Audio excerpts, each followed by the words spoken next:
allegiance to the flag of the United States of America and to the republic for which it stands, one nation, under God, indivisible, with liberty and justice for all.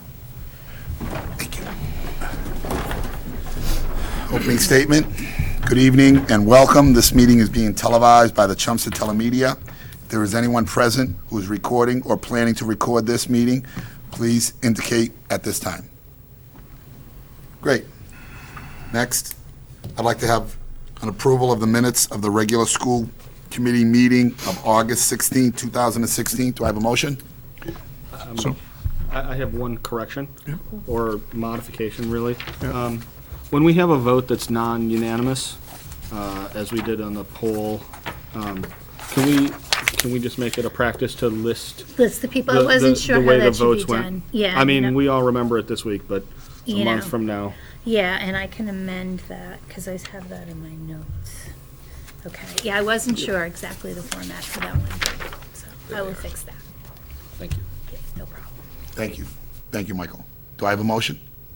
Make a motion to approve the minutes as presented. Second. All those in favor? Aye. Aye. Motion approved. You motion, I second. Okay. All right, we'll do that. Next is public comments. If you would like to address the committee at this time, please come forward and state your name and address for the record. Anyone here? Great. Next, good news. Any good news? Oh, that's right, that's me. Sorry, you were going so fast, I'm so excited. So we have great news. Our faculty is back. Our students start school tomorrow, which is exciting. If you've had a chance to go through any of the schools, they look unbelievable. Teachers are super excited. Their classrooms are all set up. Today at our opening day, we were fortunate enough to have just kind of a running curtain picture of what was happening in the school, seeing our students on the screen. And we had a great keynote speaker in terms of, his name was Dr. George Sagai. He talks about positive behavior and school culture, so the teachers were able to get that type of professional development before they went off into their classrooms and start the day. The other great news was after our opening day, we were fortunate enough to have up to 15 National Honor Society students come over to central office today. And what they did is, the Rotary's been wonderful with the help of Gwen Paquette and Charlie Keene. They were able to give us supplies for up to 80 backpacks, and the students were able to put those together for everyone, and those will be sent to the schools. This is kind of a preview for the PTOs, because I'm going to call on them to help out, and we've got those to the schools and be helping our students in need. Thank you, Linda. And just to reiterate some of the thoughts that Linda had, Barbara and I was there today. I'm not sure if any other school committee members were there, but I just want to tell you, it was a great event. Everybody was spectacular, and I just want to commend Linda and certainly you, Dr. Lang. What a great job you did today. Thank you very much. I just want to point out, if I may, Sal, I Please. talked to Sal about it. Two of the main speakers today, Sal and the CFT president, Jen Salmon, are both products of Chelmsford Public Schools, which says a lot about commitment back to our community. And it was really inspiring to watch them come up on the stage and want to give back and order people around. It was nice. Thank you, Barbara. Thank you very much. If there's anything else, Michael, John, Al? No. I just want to say our fearless leader's off to our left over here, just coming back from a little procedure. Thank you very much, Al, for coming tonight. You didn't have to, but thank you for coming. That shows your commitment too, sir. Thank you. With that, I'd like to start new business. Item number 1, 2015-2016 Chelmsford Public Schools Year in Review. Dr. Lang? Thank you. Second.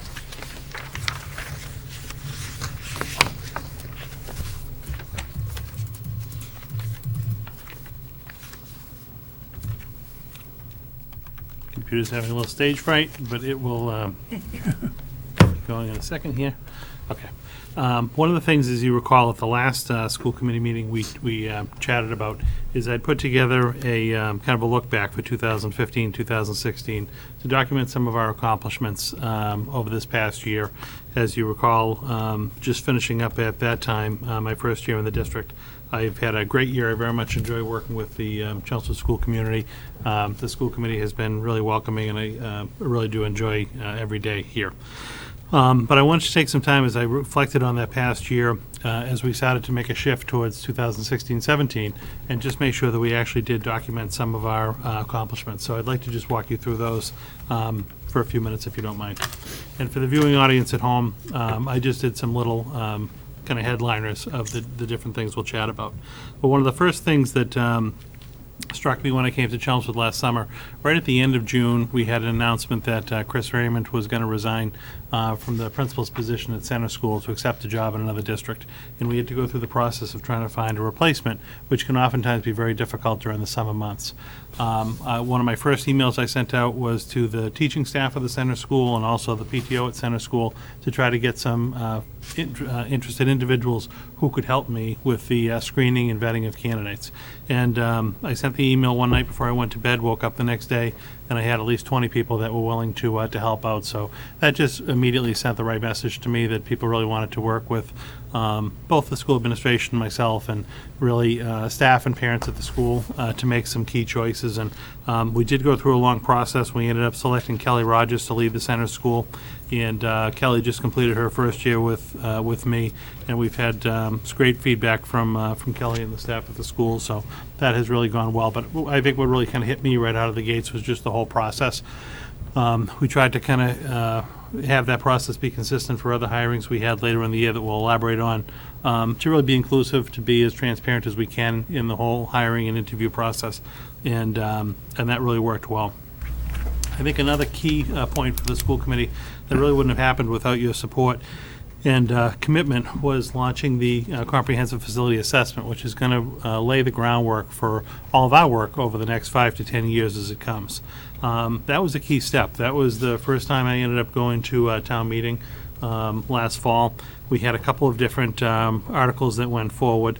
If you recall, we actually had to ask town meeting to appropriate an extra $500,000 to offset some special ed costs that we hadn't budgeted for. Not quite the way I wanted to meet town meeting the first time, but they were very, gracious in hearing our explanation and really working with us to give us that funding.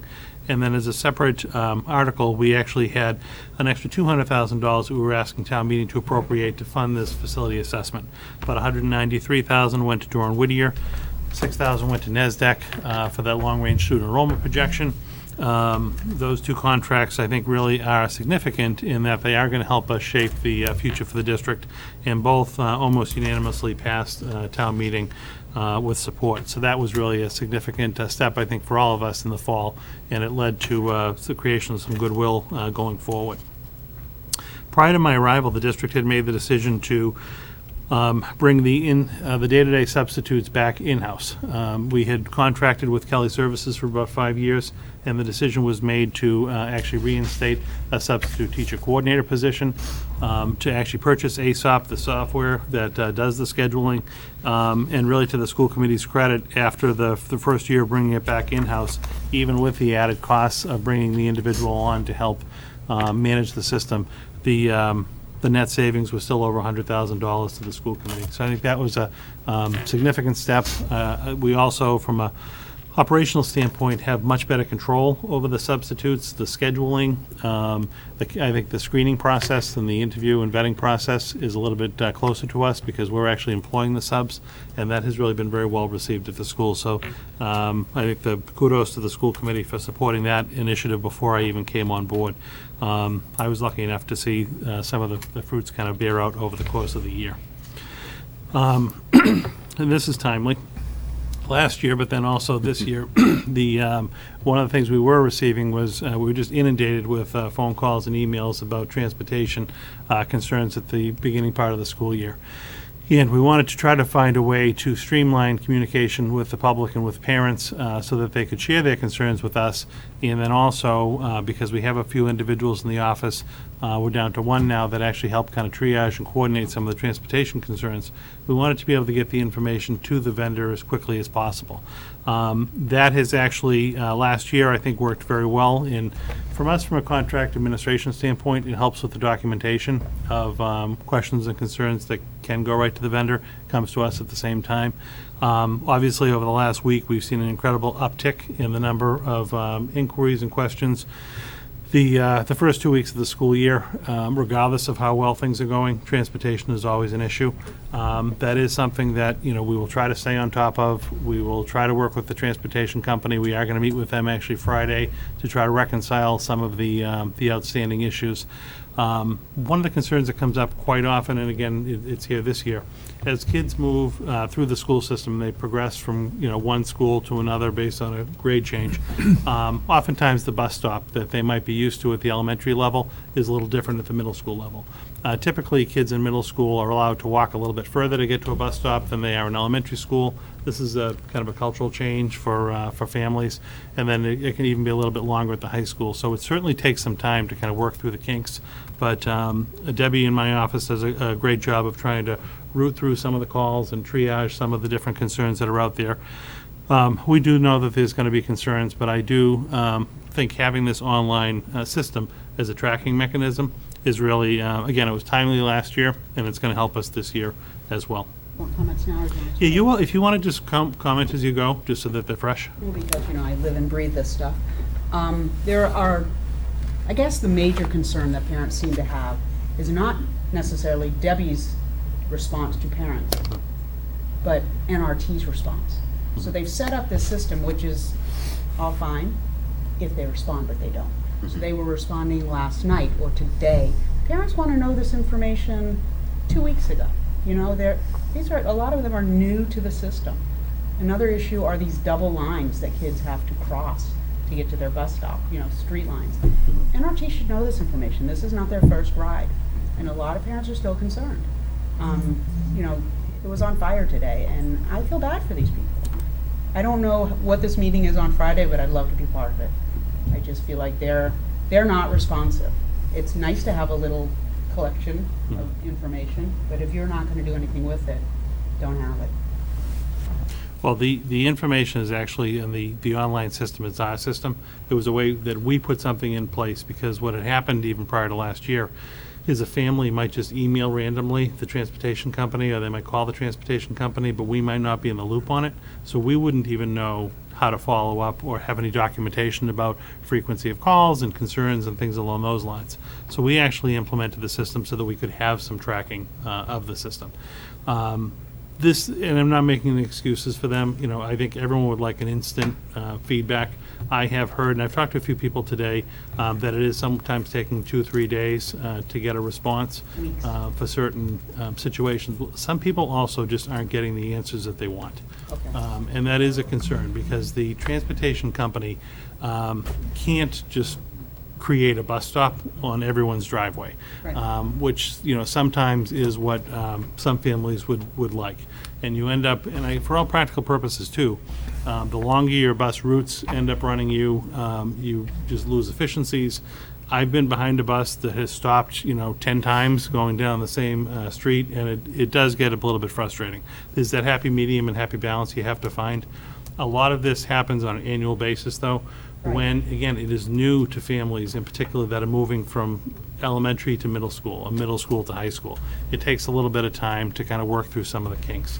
But I will tell you, once the bus runs that were published actually run, and it takes a week or two for them to run also. Now, tomorrow we know is going to be a bad day. It's the first day that the buses are back on the roads. So even the published times that are on those routes are on a regular day. But tomorrow it's going to be an unusual day because people aren't going to be used to seeing school buses on the roads. And I can tell you that the runs are going to run a little bit late. So that's why we've always told people to go out to your bus stop 10 minutes early, wait until 10 minutes after before you panic. And try to coordinate your busing. But the safest thing to do is really still put in that ticket so that we do have the documentation, and we can even follow up with the company after the fact. We are getting hundreds of inquiries, and it takes time to kind of root through them all. Is there any way that our system can include a forwarding to NRT? No, it does. It does. It does. When someone actually submits an email through our system, it alerts Debbie. Yeah. I actually get a copy of it, and it goes directly to the transportation company. It is just a backlog issue at this point in time, as far as responses go. If the bus routes and the bus stops are not changing, why are parents concerned? They're telling us, me, that they are changed. and there are no answers for those changes. Well, no, sometimes the bus stops, the routes are supposed to change every year because you're supposed to, when we submit data to the transportation company, they're supposed to take a look at who is actually taking a bus and actually design routes that are most efficient based on pickup and drop-off points where you have multiple kids that can go to a location. You know, you might need a bus stop that's, 0.2, 0.4 miles from your home, and they will try to cluster students so that you don't have just individual students standing out on the road waiting for the bus, but you might have 4 or 5 or 6 kids at a particular bus stop. Every year they do some balancing because you have different kids from different neighborhoods who are going up to school, so your runs do change each year. Okay.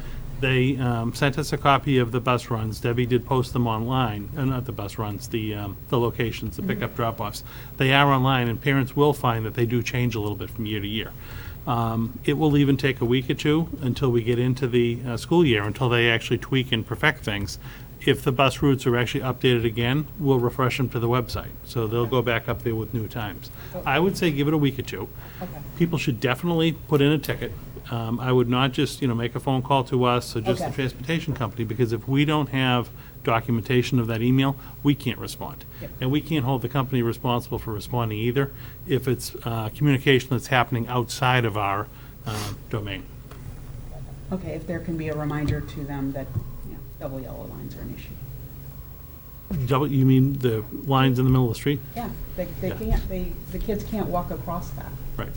and they are being put in the position that they have to. So I don't know if those lines are not marked on the routes that the company has, their maps, but it's an issue with several people. I'll forward those names to you. Yeah, and if And then you you can see what happen route. to talk to them, though, encourage them to put the ticket in, because Okay. then I will see it too. Okay. And, we can try to resolve, we will not have it be 100% to everyone's satisfaction as Right. far as pick up and drop off spots, but we will work the best we possibly can to make it reasonable for as many people as we can. Thank you. Al? If I could just comment on a couple of things from things you've already talked about. We're going to do this. Okay, first of all, because you talked about the appointment for the elementary school, I think it's important to stress at this and any other time how our appointments are made. You mentioned that committees are set up, and the committees are extensive, including most of the kinds of people that should be represented on them. Because every time we've made an appointment, it comes out that the superintendent has made this appointment. Well, I think it's important to reemphasize that there is a process and that the committees are large and pretty much all inclusive of all the groups that should be there. The other thing I wanted to comment about, and you just a point of emphasis, we got tremendous support from town meeting, and it's important that you recognize it. It's important that the committee continue to recognize it. Sometimes we get frustrated, and we have to be very careful, I think, as a committee in the way we talk about town meeting. If we want to get people to go there and build support and everything, I think it's really important that we keep it positive, because over the years, when the push comes to shove, town meeting's been pretty supportive, and I think it's important that we keep that out there. That's all. Thank you, Al. Moving on to the middle of page 3, the next thing that we worked very extensively on last year was we had the MASBO financial review that came into the business office, and Michelle Crester and I and staff within the office kind of dissected that report and its findings and recommendations and tried to implement the various suggestions that came from that work. And that was not only a process for last year, but that is obviously good business practice. We'll be going forward working with that as well. Huge project, huge undertaking on both the town and the school side was the Munis conversion. And this took an inordinate amount of time for the business office staff, both at the town, and I'd like to thank Darlene and John Souza and their staffs, Michelle Crester in the business office here, and Joanna for really working on that conversion.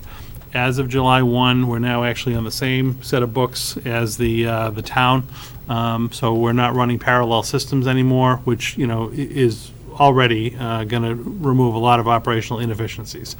Reporting is going to be streamlined, transparency is streamlined. That was absolutely the way to go. Our payroll system is now on to their payroll system. So in FY17, it's the first time that we'll actually be producing all of our financial reports from their system. we still have the look back in our system because we have all the historical data in our system, so that's going to stay there. So we'll need to still access that for years to come. But in 17, we're now going forward with the town, and we're in the same system. And a new chart of accounts had to be created, all the payroll had to be brought over, all the, the accruals and the accumulators and the tables that sit behind everything. It was an inordinate amount of work, and the staff worked probably for 6 months every Friday for a full day doing trainings and conversions. So I do want to just emphasize how much work went into that. And again, it wouldn't have been possible without the assistance of the town. I presented to you my entry plan in the fall of 2015. And again, this kind of served as my goals for the year, where I had a kind of a less than traditional kind of onboarding over the course of the summer and the fall. We were trying to look at, kind of getting my feet wet and getting up to speed on the different issues in the district. We agreed that there would be a few elements that would actually kind of guide my work for the year. One we knew was the comprehensive facility assessment, because we really wanted to focus on full day K.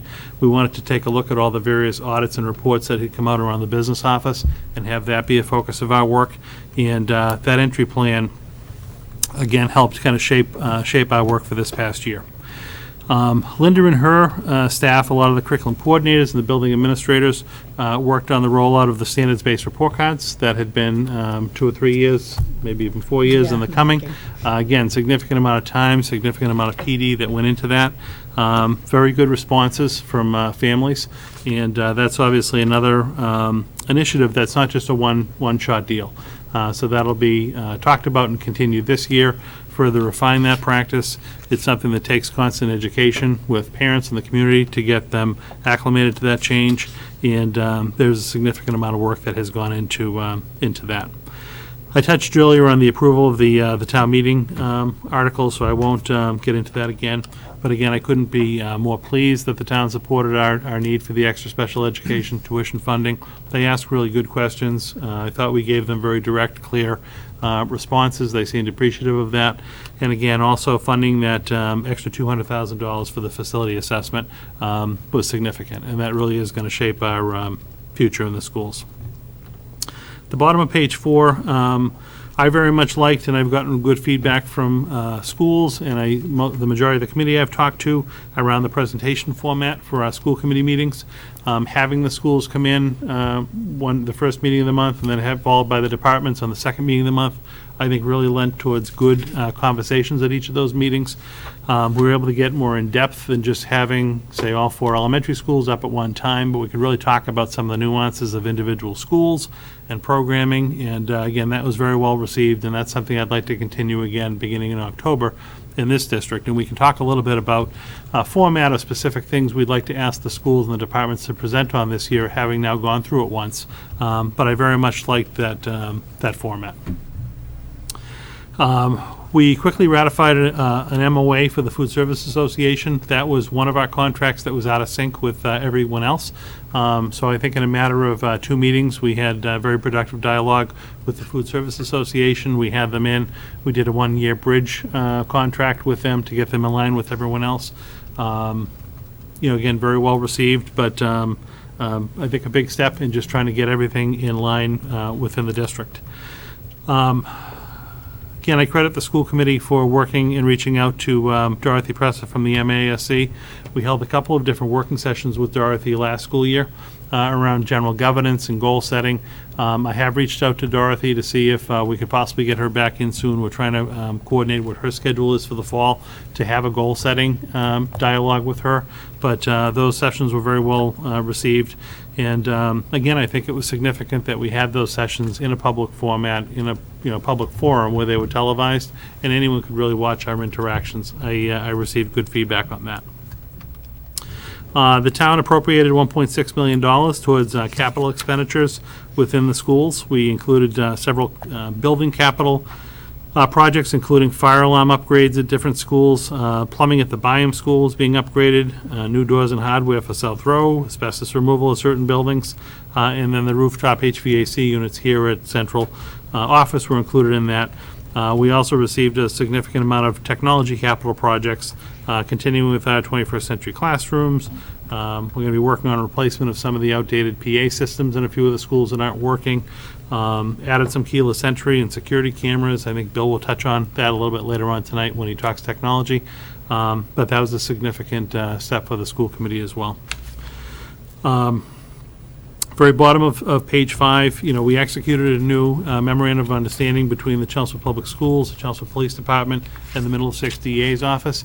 And this MOU really supports the sharing of information that's critical to the operation of the schools. And in every community, it doesn't always take place. But I have had nothing but really view the Chelmsford Police and the DA's office as incredible resources to the Chelmsford Public Schools. Anytime over this past year that I've needed anything, whether it be information or support, I've been able to reach out and receive it instantaneously. So that has been a great partnership that we're obviously going to foster and continue. I won't talk about this too much because we have talked about it several times, but we spent a significant amount of time last year also on the custodial cleaning services management contract, and we've implemented our new hybrid model of cleaning. Brian Curley came on board as our Director of Facilities, and he's now overseeing the operation. We've hired 10 building custodians who work the day shift in our 8 different school buildings, and we contracted with 3 different cleaning companies to provide the nighttime cleaning service. One company is providing service at all of our elementary schools, another company is providing service at the 2 middle, and a third is providing service at the high school. I think it's actually created some good competition, friendly competition within the vendors to keep everyone on their toes and to really make sure that we're getting the product that we would like to receive. And the school committee did that again at a savings of about $75,000 from the original budgeted appropriation. And I can tell you anecdotally, and just from what I've witnessed firsthand, the schools are in a tremendously much better shape today than they were a year ago when we started the process using this new model. Staff all day, particularly at the high school, because we happen to be located there for the PAC, could not be happier with the condition of their buildings, and were coming up to me all day thanking. So I said, you're welcome on behalf of the school committee as well, because it wouldn't have happened without your urging and support for that initiative. The school committee decided also at the same time we were reviewing our management contract for custodial services to take a look at our contracted legal services. And that is actually still ongoing. We'll be probably revisiting that a little bit later on this fall. But I think it's always good practice to take a look at any service that you contract for and make sure it's current and fresh and actually you're receiving good pricing for that service. The food service program implemented online payments for families. We received very good feedback for this. The students no longer had to bring cash or checks to school with them, but parents can go online and actually set up a food account for your students. And when the child goes through the line to purchase the meal, it just automatically comes off of the account. So that was a feature that had been asked for, and the food service office with Danielle heard that, and they responded and brought that forward last year. That was a significant addition to the food service program. It was right after the first of the year that we, in working with Michelle, talked about some of the needs in the business office and the fact that we wanted to get to, tasks A, B, and C, but given the staffing level in the office, we're really only going to be able to accomplish A at that particular time. And we talked about creatively trying to find a way to add an additional staff person, be it the assistant school business administrator position in that department. But we wanted to do it in a way that was going to be budget neutral. So through a use of community ed funds and also being able to assess an indirect charge to grants, that's how we're paying for the assistant business administrator position. And that is actually obviously vacant right now. We're going through a process of replacing Joanna. But How do we replace Joanna?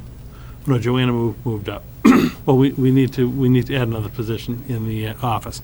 But that is going to be a long-term help. And I have to be honest with you, after, it was quite timely because, I didn't know Michelle was going to be leaving to take another job. But to actually have a second person in that office who is licensed and is able to step up is significant. So I think that's one of the things in this school system that we do have to work on over the number of years. If there's any kind of weakness, it's that we don't have any redundancy in key positions in the district. And anytime someone leaves, we end up finding ourselves scrambling to try to fill the hole. There's not a lot of opportunity for cross-training. Some of the jobs are very niche specialist-type positions, and we just don't have the size of a larger district to have multiple people fulfilling multiple roles. So that is something that we're going to have to work on, but we're going to actively be recruiting and trying to bring in a replacement for Joanna in the weeks to come. Next item, the school committee spent a significant amount of time this winter taking a look at the school calendar and religious holidays and making modifications to that policy, again, trying to be as culturally sensitive and supportive of the community as we possibly can be. I did address that with the teaching staff this morning, because that is going to be something that now they're going to have to carry out in the schools, and I think that was well received. We'll be able to monitor that over the course of the fall, but that's a new policy in place also that talks about how that school calendar ties in. We spent the later part of the winter, February and March, talking about the FY17 budget process.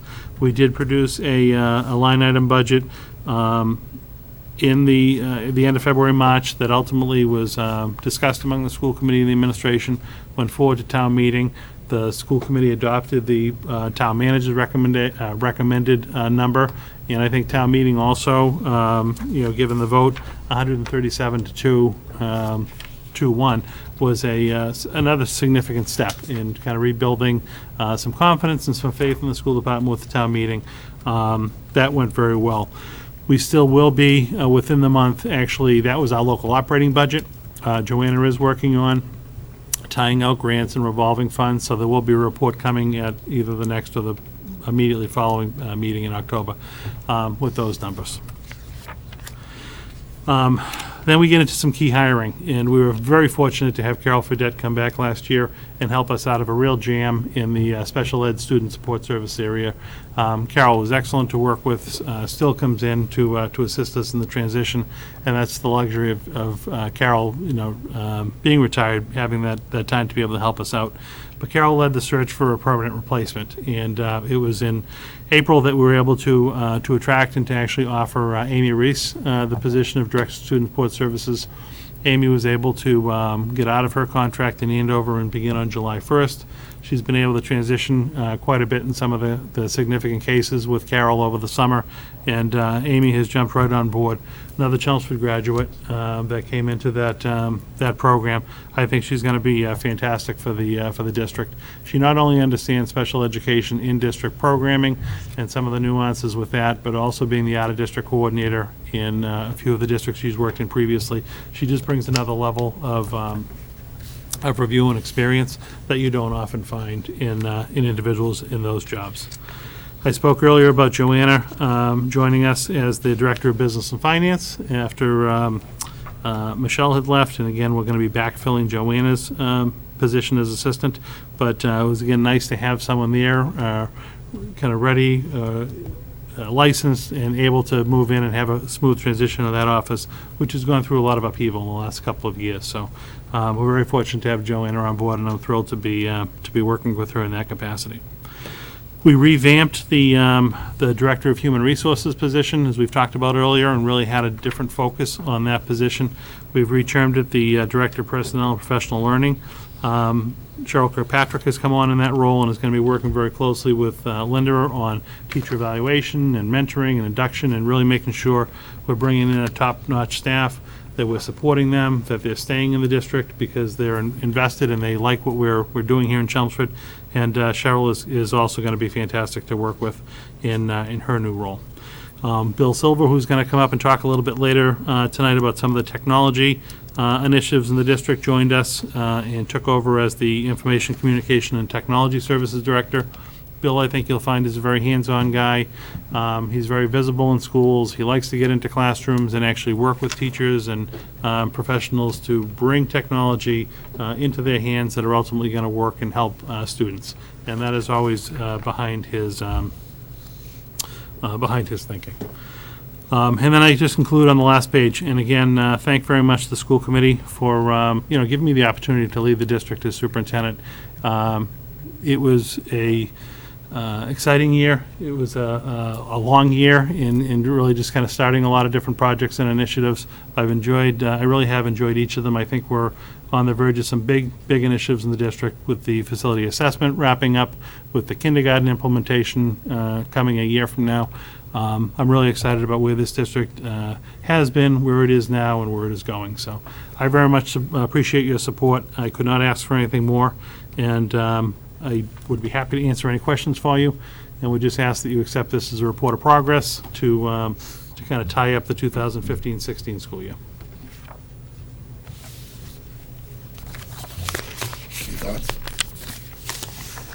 Great. Any feedback from the staff on the floors and the cleaning? Anybody get back to you yet? I know it's so early. but- Yeah, no, when we were at the high school today, well, and that was the one they were talking about the most. Yeah. Yeah, they were ecstatic. Good, okay.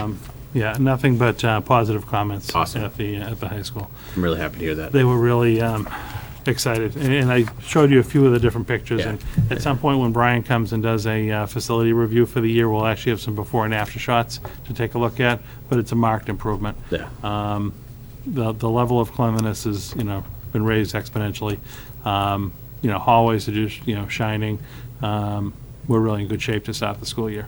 Great. As excited as I am about that, it's still going to be a tremendous amount of work to hold the contractors accountable, to really make sure they're hitting their marks. We're going to be implementing that quarterly performance review with a third party coming in to assess their work, to make sure they're really still going to stay on top of their game.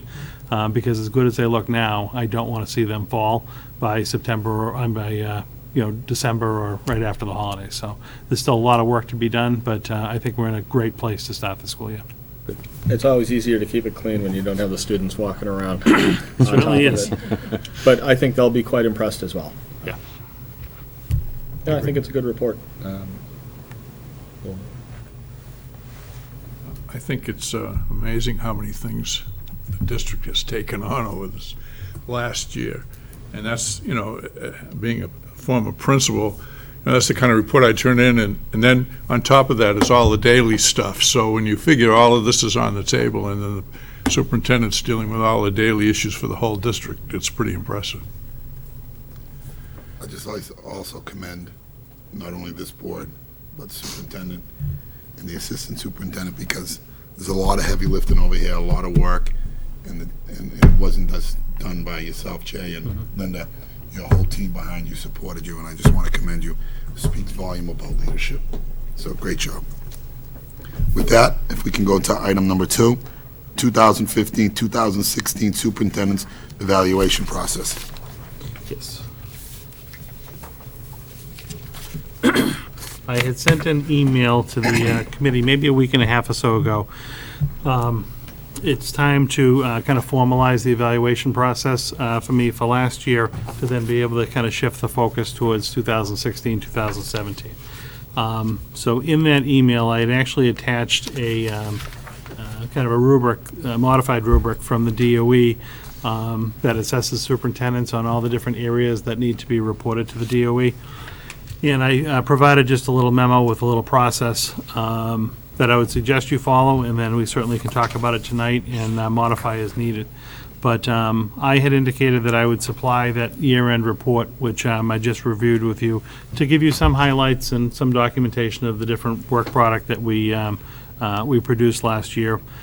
I had suggested that the committee members individually each fill out the evaluation form, and there was some guidance about, suggestion about filling in the yellow sections before the green, and I can help you with that as far as the logic behind it, but basically assessing my performance between now and the middle of next week.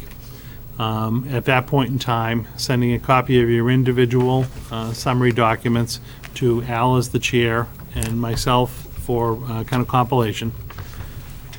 Al, I would then suggest with John, who are the two members of the evaluation subcommittee, would convene, we would have an evaluation subcommittee where they would look at the 5 reports all together, and they would basically prepare one summative report for the district.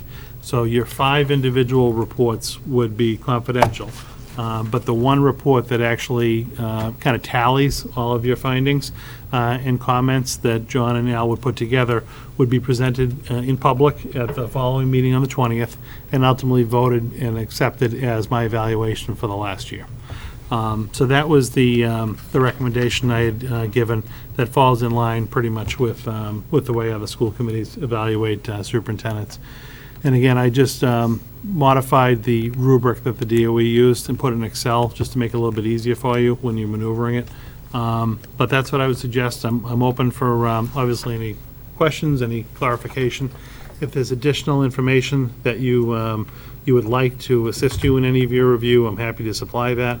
All of our packets, where they are now available online and in the Dropbox, if you ever needed to refer back to a document, they're still there. So I'm assuming that's going to help a little bit in the review. But if there are other particular reports or information that you feel are missing, if you just let me know, you could either, you could ask me now, you could send me an email. I'm happy to pull it together for you and get it to you. The timeline for me isn't as pressing, so if this isn't something you want to rush for the next meeting on the 20th, I don't mind if it gets pushed to the October meeting. But I think we need to find, or have there be some closure to 2015-16 before we really get on to 16-17. And just so you know, I am starting to do a draft of my own personal goals and kind of some interim district goals with our office staff here, and I'll be ready to present those in October. So I'd like there to be some kind of closure to last year and then have us transition into the next year. I actually see no need in waiting. Is this something we could do sooner rather than later? Would you agree, John? I agree, absolutely. I agree. Right. Mike? Why put it off? Just get it done. Exactly. Well, particularly while the summary that he just gave us is fresh in our mind. That's right. So is that something we want to make a motion on, to accept the new process? You could make a motion to accept the process as outlined, and the key would really be by, early next week, Tuesday, Wednesday, whatever the date is, just submitting your your individual evaluations to both Al and myself, and then I'll work with Al and John, and we'll schedule a time for the subcommittee to convene. So just by looking at the dates for a second, the 13th, 14th, am I correct? Yes, if you had your individual, ideally, if you could actually have your individual reports in by the 13th, even at the 13th at night, that would be fine. That would give us the 14th, 15th, and 16th to really tidy it up, and then have the final summative recommended be in the packet for the 16th. So that, So you have a week's time, basically. so somebody would like to make a motion to that? Make a motion that we move to act on the superintendent's evaluation by September 13th. And accept the process as And written? accept the process as presented. So second. All those in favor? All right. Aye. Motion carries. Okay. Next, I think we're going to be looking for a vote to accept the articles as presented. So it's the fall 2016 town meeting warrant articles. Oh, this is important, yeah. Yep. Thank you. I did work with Town Manager Cohen around two articles that we feel should be presented by the school committee at the fall town meeting to come up at the end of October. One is obviously tied to the short-term strategy around the implementation of full-day K, and to be able to provide the modular classrooms at the 4 elementary schools that coincide with the plan that was previously submitted to the school committee by Doran Whittier. I'm going to touch base with Doran Whittier tomorrow. I believe we're still on target for kind of the next public presentation at our meeting on the 20th on the larger status of the plan, but that will be forthcoming. Manager Cohen indicated that particular article, the first one, would require a 2/3 vote of town meeting to go forward that evening, just so that that's in our mind.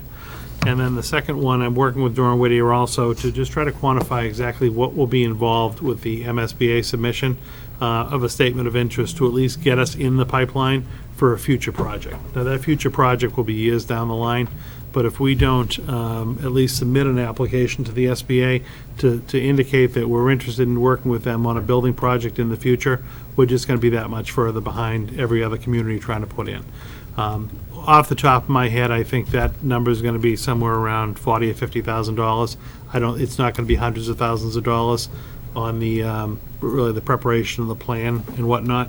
But we'll have an actual number tied to that over the next meeting or so. But Town Manager Cohen needs to bring the warrant articles to the Board of Selectmen at the next meeting.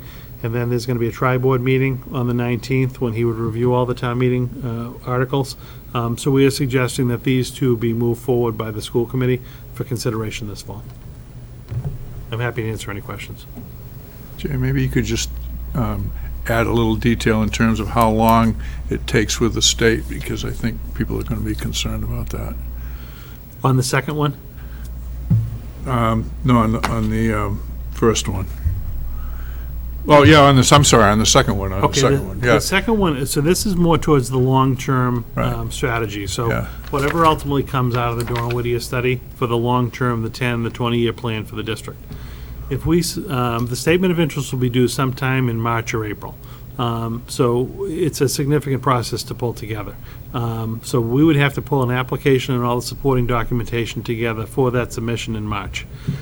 Typically, that's going to kick off up to like a year's review. So the SBA, even though the application goes in March, isn't going to review that until late fall at the earliest. That can even roll into that winter, just depending on what other competing priorities they have.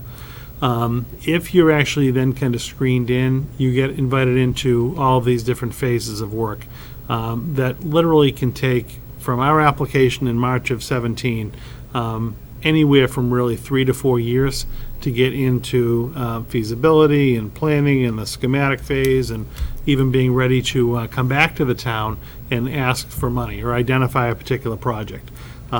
So as far as the number 2 vote, just to get into the pipeline, there isn't a concern about, then going to town meeting for a vote like within even a year or two. It's going to be a longer process than that. The only thing that we would really need is a little bit of seed money to just get the application in with all the supporting documentation. That's that $40,000 or $50,000. It's a one-time expenditure of money. I believe the town manager is just considering surplus free cash for that one-time payment. And then again, we're years down the line from an actual vote on a project. And that'll give us time to work with Doran Whittier to finalize their study. So once again, just to reiterate, this is all about getting in the queue with the state of Massachusetts. Correct, just to try to get our foot in the door so that eventually, if the community would like to go for a project, that we have expressed the interest in working with the SBA, so that we'd at least be then eligible for reimbursement, in the 50% ballpark. So if we were going to do a project of that magnitude, you would want to receive reimbursement from the SBA. So it's really to your advantage to get in the pipeline. Great. On Michael? the first article, are we still pursuing the lease option, option C, or are we done with that? The lease option C hasn't been taken off the table yet. I personally haven't identified any space as of this point. I think that is something over the month of September that I think we really just need to either identify a space or just move on to the modular space. I'm thinking that the modular option is going to be the option to pursue at this point, just because nothing is really popping out at us lease-wise. And that is a solution that even though we want it to be a short-term solution, having the modular buildings in place, if it ended up being longer than the 6 or 8 years to get a new building, the modules would have a life expectancy of 20 years. So that really could be even, and I don't want it to be, but I mean, that could be an interim type step until there was a bigger project. Michael, just to give you an update on that, we've been really working hard on looking at lease space. It's not available right now, Michael, and it's really challenging, and especially with the fact that what's being talked about right now is the 129 corridor changing. That has all those landlords skittish about any kind of a 5 to 7 year lease. So it's been a challenge, Michael. Okay. So with that, I think I'm going to ask for a vote to accept the articles, or a motion to accept the articles as presented. We can make a motion that we present the articles from the town manager as presented. Second. All those in favor? Aye. Motion passes. Next, technology update. Thank you. I'd actually like to invite Bill Silver up to give a little report to the committee. There was some conversations at the last meeting about just giving a quick kind of a quick and dirty of where we are with technology, just after Bill's been on board about a month at this point. There was a copy of a report that was actually included in the packet that was online. I believe Bill has a little bit of a PowerPoint presentation he's going to walk us through tonight. And then he does have a couple of handouts that are really just for the committee's reference. These handouts are not included in the packet because they contain building diagrams and maps of the buildings. So we wouldn't want those to be posted online for security reasons. But certainly the committee can have access to those reports. And they may be referenced during the meeting, they're just not posted online. So if you don't mind, I'd like to turn it over to Bill and ask him to walk us through the update that he's been able to acquire so far after being on the job for a bit. Thank you very much. Let me just get on the right Wi-Fi and I will, Let me know if you're able to connect. right. I'm good. You're connect, I can't connect for anything. We have the right guy in the room for that then. Yeah, it's connecting. I have no connection to the internet. I am connected to the network. Huh. Yes. You on the guest or you on the? I'm very frustrated. I've You on the guest Have you network? noticed? You're handling it very well. I thought so too. Because I want to cry. Bill? Just one moment. There we go.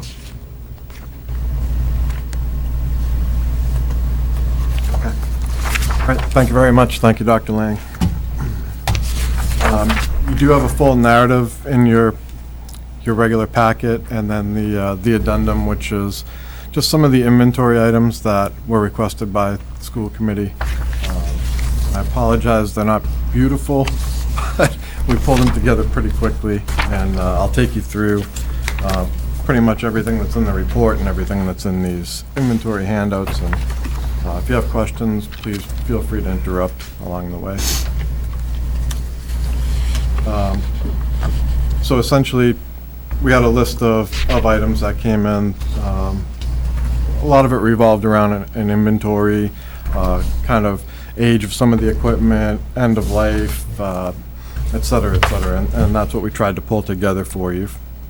One of the first things we'll talk about is just to give you a brief overview of how the network's connected, because that will maybe clarify the equipment that's out there and how it comes together. So basically right now, we have a hub and spoke type network, and everything sort of is backhauled to the central office and or to the high school at the disaster recovery room that's over there.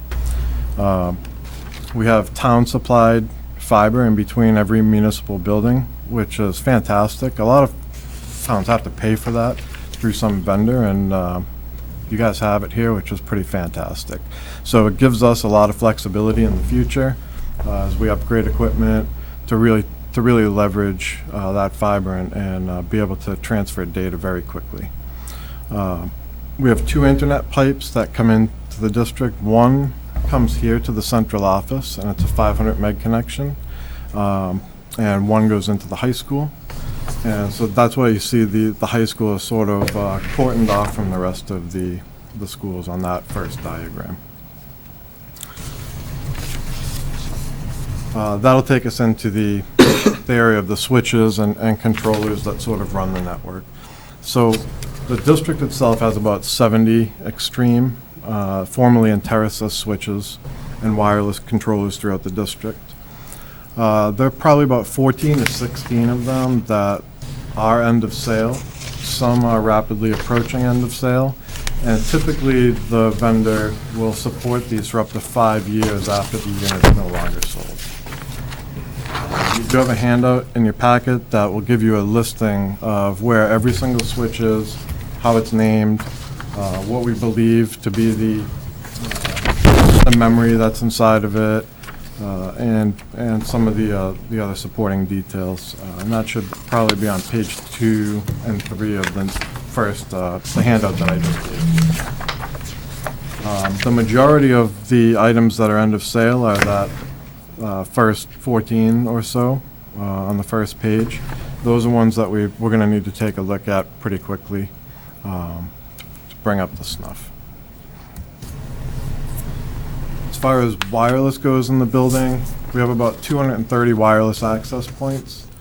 About 150 of these only provide B, G, and N connection, which are the older standards of Wi-Fi, so they don't transfer data quite as quickly.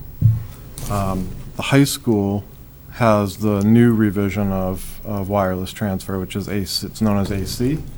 And pretty much any device that we would go to buy now, or anything that you would go buy now, they connect at this AC level, which rivals being wired. It has the capacity to give up to a gig of data transfer. And the one thing that we are missing is heat maps. Those were apparently never supplied to the district. I could not find any documentation on that, which I'd be actually really interested to see, because your buildings are old but really well constructed. They're more like bunkers, some of them, and I know that the wireless probably doesn't travel as well in some of those buildings as people may think it does. So it's something that I'm going to keep an eye on this year. If there's a possibility to do it, maybe run some heat mapping software and see if we could try to maybe even set up our own, just so we have a better idea of how things are connected and how the Wi-Fi is traveling. Routing and security was one of the pieces that was asked for. Comcast really does all of our routing. They have a Sienna Metro Ethernet switch. That's in our central office location. And the security for the network is provided by 4 FortiGate firewalls, and they're set up in high availability modes, meaning if one goes down, we'll fail over to the other one. If 2 go down, we'll fail over to another location. So we have good interconnectivity between the 2 locations, and we should always be fairly secure. The handoff, what happens there is internet and traffic is handed off to a bonded set of S4 switches here at the central office and an S3 switch at the high school. It doesn't mean a lot to you, except that the bonded set that's here, again, is redundant, multiple power supplies. So if something were to happen to one of the switches, the other one would immediately take over. Our network manager's actually gone to the extreme of testing that and physically unplugged one of the switches just to make sure the failover happened, and it does, so he was pretty pleased with that. Okay, we touched on this, but the network has, it's made up of town-owned fiber, all the buildings, and when I say all the buildings, I don't just mean schools.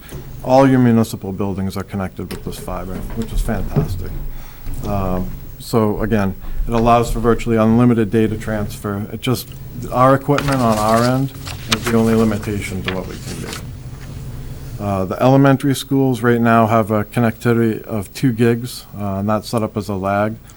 The middle schools are a 20 gig lag, and the high school is a 20 gig lag. And lag just means it's a link aggregation, so it essentially takes multiple fiber lines and pools them together as one line.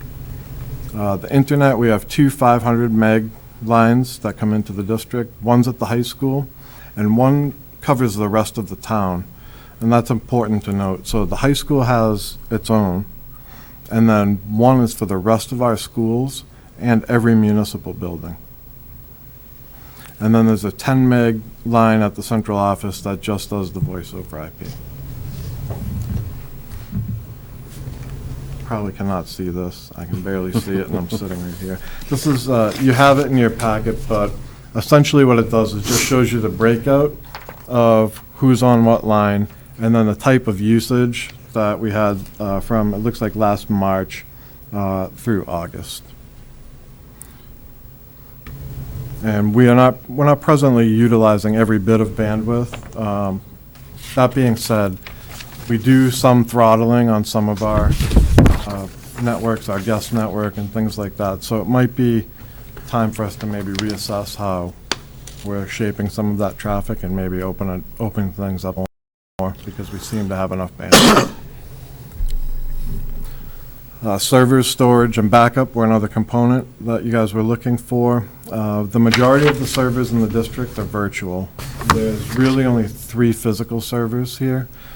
Physical servers meaning it's a box that sits on a rack someplace. Our domain controllers are both physical machines. Those are kind of difficult.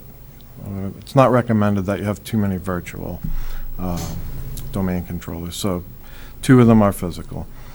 The virtual environment is run by a Cisco UCS and an EMC array. Those are both leased, and the lease ends this year. This is a shared resource with the town. We run about 30 virtual servers. I think they have somewhere in the vicinity of about 20, and the library also probably has a handful.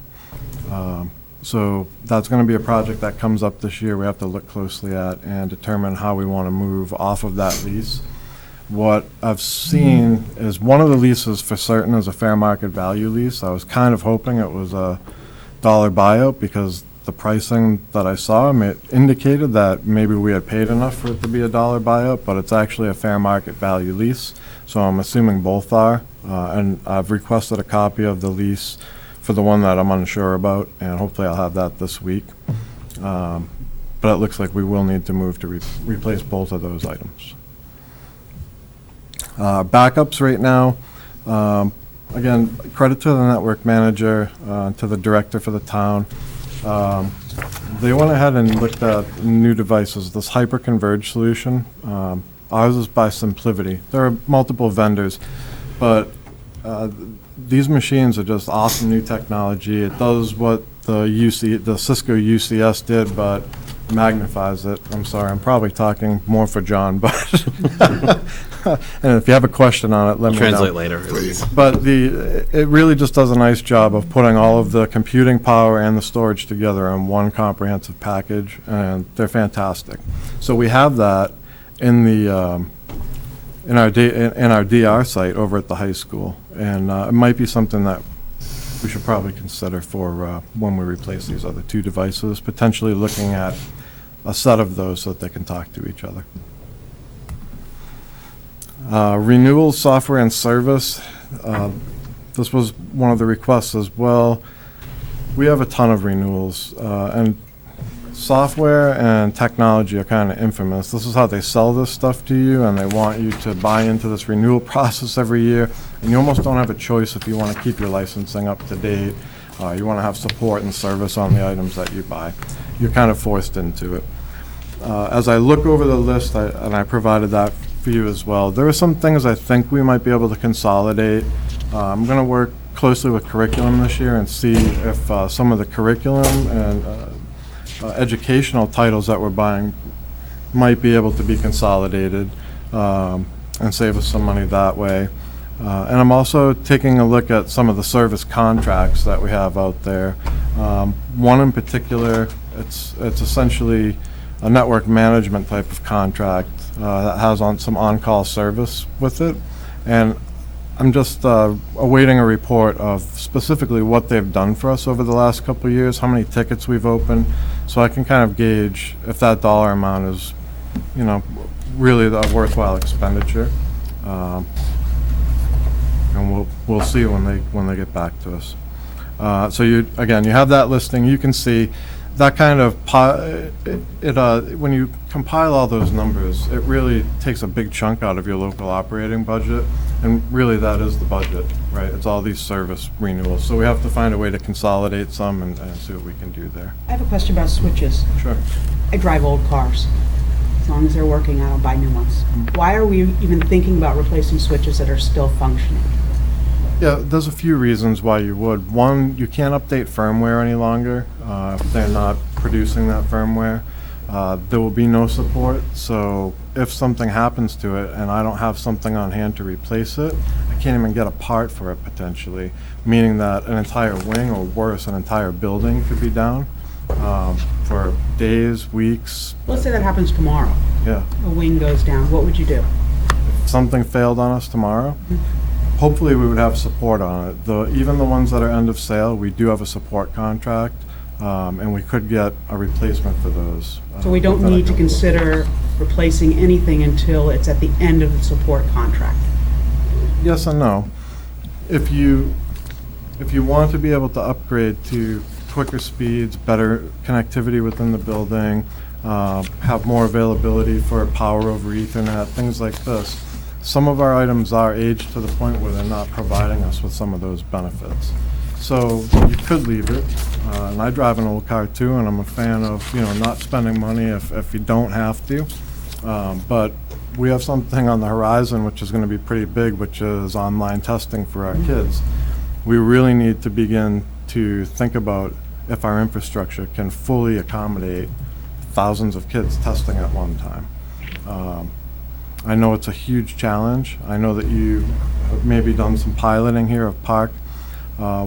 Where I came from, I did it in 14 buildings, and it was a challenge. And our network was not capable of doing everything it needed to do. But that's good for you because I learned what I need the network to be able to do, and I can make sure that we're prepared for that type of testing. Okay, are we working Chromebooks now into our system? We did purchase a pilot of Chromebooks, and I was going to get to that in a bit. Oh, okay, I'll wait. But no, I'll answer it for you.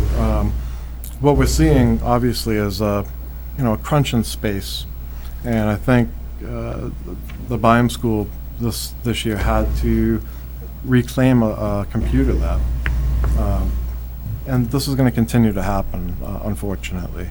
So, a quick and kind of easy and inexpensive solution was to look at the Chromebooks. It's not something that the district has brought in the past. Matt and I set up Google Apps for Education this summer, so really teachers aren't even aware yet that it's available to them, and we want to do some training with the TIS staff and make sure we have some experts available to answer questions, but that's what these Chromebooks will run on. They'll be managed by that application. What do you think the response is going to be from teachers giving up the Microsoft products because they had a lease to use at home? Right. It was a pretty nice situation. We had to go to Chrome. I mean, Google Apps, sorry. I would first say I would be confused about why they would be giving up the Microsoft products. Okay. I thought you were going to be replacing that with Google Apps. No, Okay. There's no reason not to have both. Okay. Kids should go out into the world exposed to all the different Good, platforms. Office 365 is such a great benefit to Absolutely. everybody. It's free, and you get the 5 licenses to use at home, Right. so we would never take that away or shut Okay, it good. down. Good. Yeah, thank you. We'll get to devices here and some classroom technology. So you have somewhere in the vicinity of 1,800 desktop/laptop computers. You have about 1,000 iPads. There are about 300 of those iPads that are approaching 4 years old. 4 years old, I mentioned because that seems to be about the life expectancy. I won't say that they won't work after that, but then you'll see Apple will release a new operating system, and it either really degrades the performance of the device or it can't accept the new iOS as it comes out. So, not that they won't still be useful.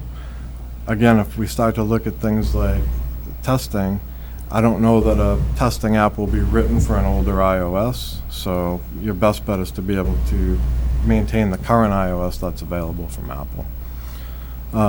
About half of the desktops and laptops are between 2 and 3 years old, which is good, but that means you have somewhere around 900 that are significantly older. We need to start looking at some kind of a good comprehensive plan for updating some of the older technology. When I say some are older, you have about 150 that are running Windows XP, and this is a problem, not because the machine runs poorly, but because it's a security threat to our network. This is a unsupported operating system by Microsoft at this point, and my recommendation would be to remove these machines immediately. I know many folks aren't using them, but I know a handful or so are. So I didn't want to come in and just take these off the network, but it's really something that I think we should say they probably shouldn't be on the network at this point. Is there a role for them off the network? They could potentially be word processors. Or training? There's something that the elementary kids can use? Can they do work without needing to be connected to the network like that? Well, yeah, exactly. They could probably write some papers on them in Word or something like that, and we could still have them print if they needed to. But Is that, are we just being silly, though? I mean, should we just get rid of them and get new ones to replace them? I think we should look at replacing some of this technology, but I don't know that we have to act on it tomorrow. I think that should be part of maybe a bigger discussion about what we maybe want to do with devices as we move forward. All right, so that's kind of devices, and then we've, based on what I've been able to dig up, we've had about a 10-year run of installing interactive technology in the classrooms. So there were 18 units that were supposed to be installed this year with capital money. The quote that was on my desk when I arrived was for a little over $90,000. Capital money that was available was about $75,000. So that leads us to one of two places. Either we can't do 18, or we can begin to look at some other technologies that are available, and or potentially other vendors that might want to give better pricing. One thing that I really want to get to early on here in the school year is to get out and meet with teachers and be at a building so teachers can come and talk to me all day about what's happening in classrooms. I'm under the suspicion that we're not doing a lot of interacting with the boards outside of just the teachers interacting with them. These devices were good for instruction when kids get up and they interact with the board and makes the environment more engaging. I'm not positive how much of that's happening. Early reports, I'm hearing that there's not a lot of that. And if that's the case, we can look at other means of displaying lessons and things like that that don't require kids to go up and touch something, but maybe they can respond from their seat with a device. And that might be a better use of these funds. So I'd like to meet with them. I didn't want to be really rushed into putting these 18 rooms together. I'd like to hear back from some of the buildings and see if they're open to even trying something different and new, and then see if we can hit that budget number as well. Okay, and then some of the kind of looming issues that are on the horizon. Again, online testing's coming. Like it or not, we got a few years, about 3 years to get prepared for this. We're going to see the beginnings of it in 4th and 8th grade this year. And there is an opportunity to opt out of it, but I don't think that we should probably opt out of it. I'd like to see what we can do. Then we'll know our capacity at that point. Testing really leads to needing infrastructure upgrades. We can leverage E-rate for 40% of our overall purchase. So it leaves the district paying 60% of the actual purchase on this hardware. And that's something that we absolutely need to do regardless of what we're going to upgrade. We need to see how we're going to look at the device inventory and how we're going to move forward and what types of devices we might consider putting out into schools. I'm really interested to see how the pilot with the Chromebooks works out, because that is a really sort of cost-effective alternative to full-fledged laptops and desktops. One other thing we need to look at pretty quickly is a solution to the phone system. That was on an E-rate reimbursement cycle, but the FCC took that away. So we no longer have phone reimbursement, and right now that's a hosted solution that we're paying fairly good money for. So we need to address that and see what we can do to cut costs there. And then one thing that I think is crucial is as we move into this online testing era, that we're using something day in and day out in the schools that's preparing kids to take this test. I'm not aware that we have something right now that looks exactly like what this test would look like, that makes them manipulate things on the screen like they'll be asked to do with online testing, but we need to get to that point. And quickly, some summer updates. Security enhancements happen throughout the district, and that's one thing that's done really well here. You have cameras all throughout the district. The high school got a tremendous amount this year, so they got these really neat four-way cameras. They have 4 lenses, so they can look down several hallways at once, which are great. I just Cardax. need you to say out loud that they're not in the classrooms.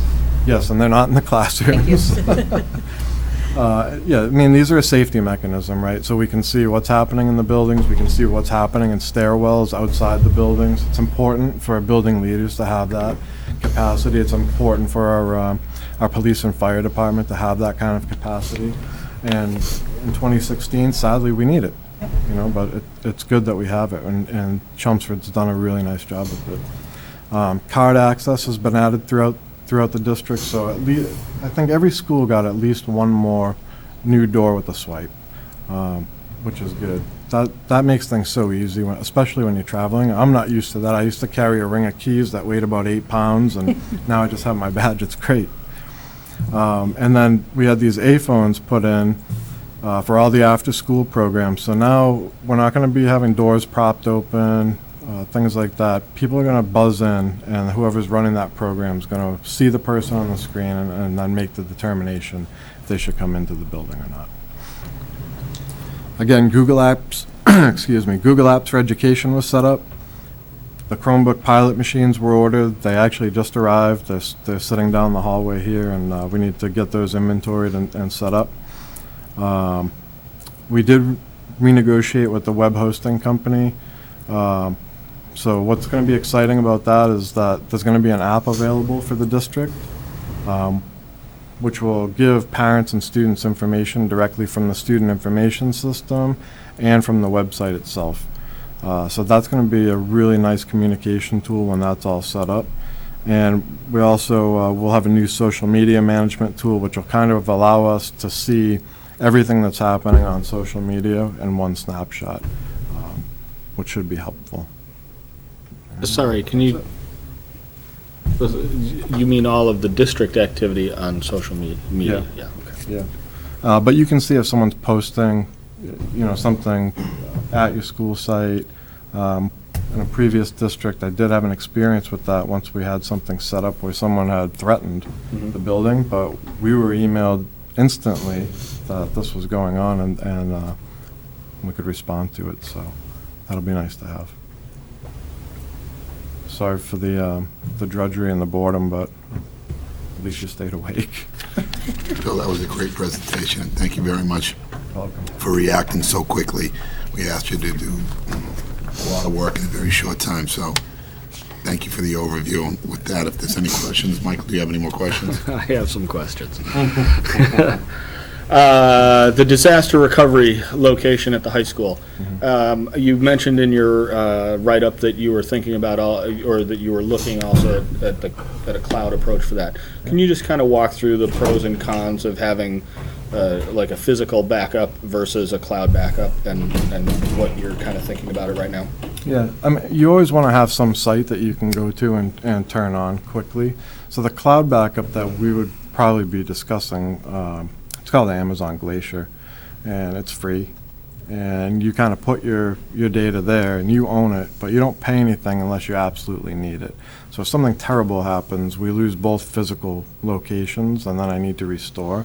That's when I pay to get my data back.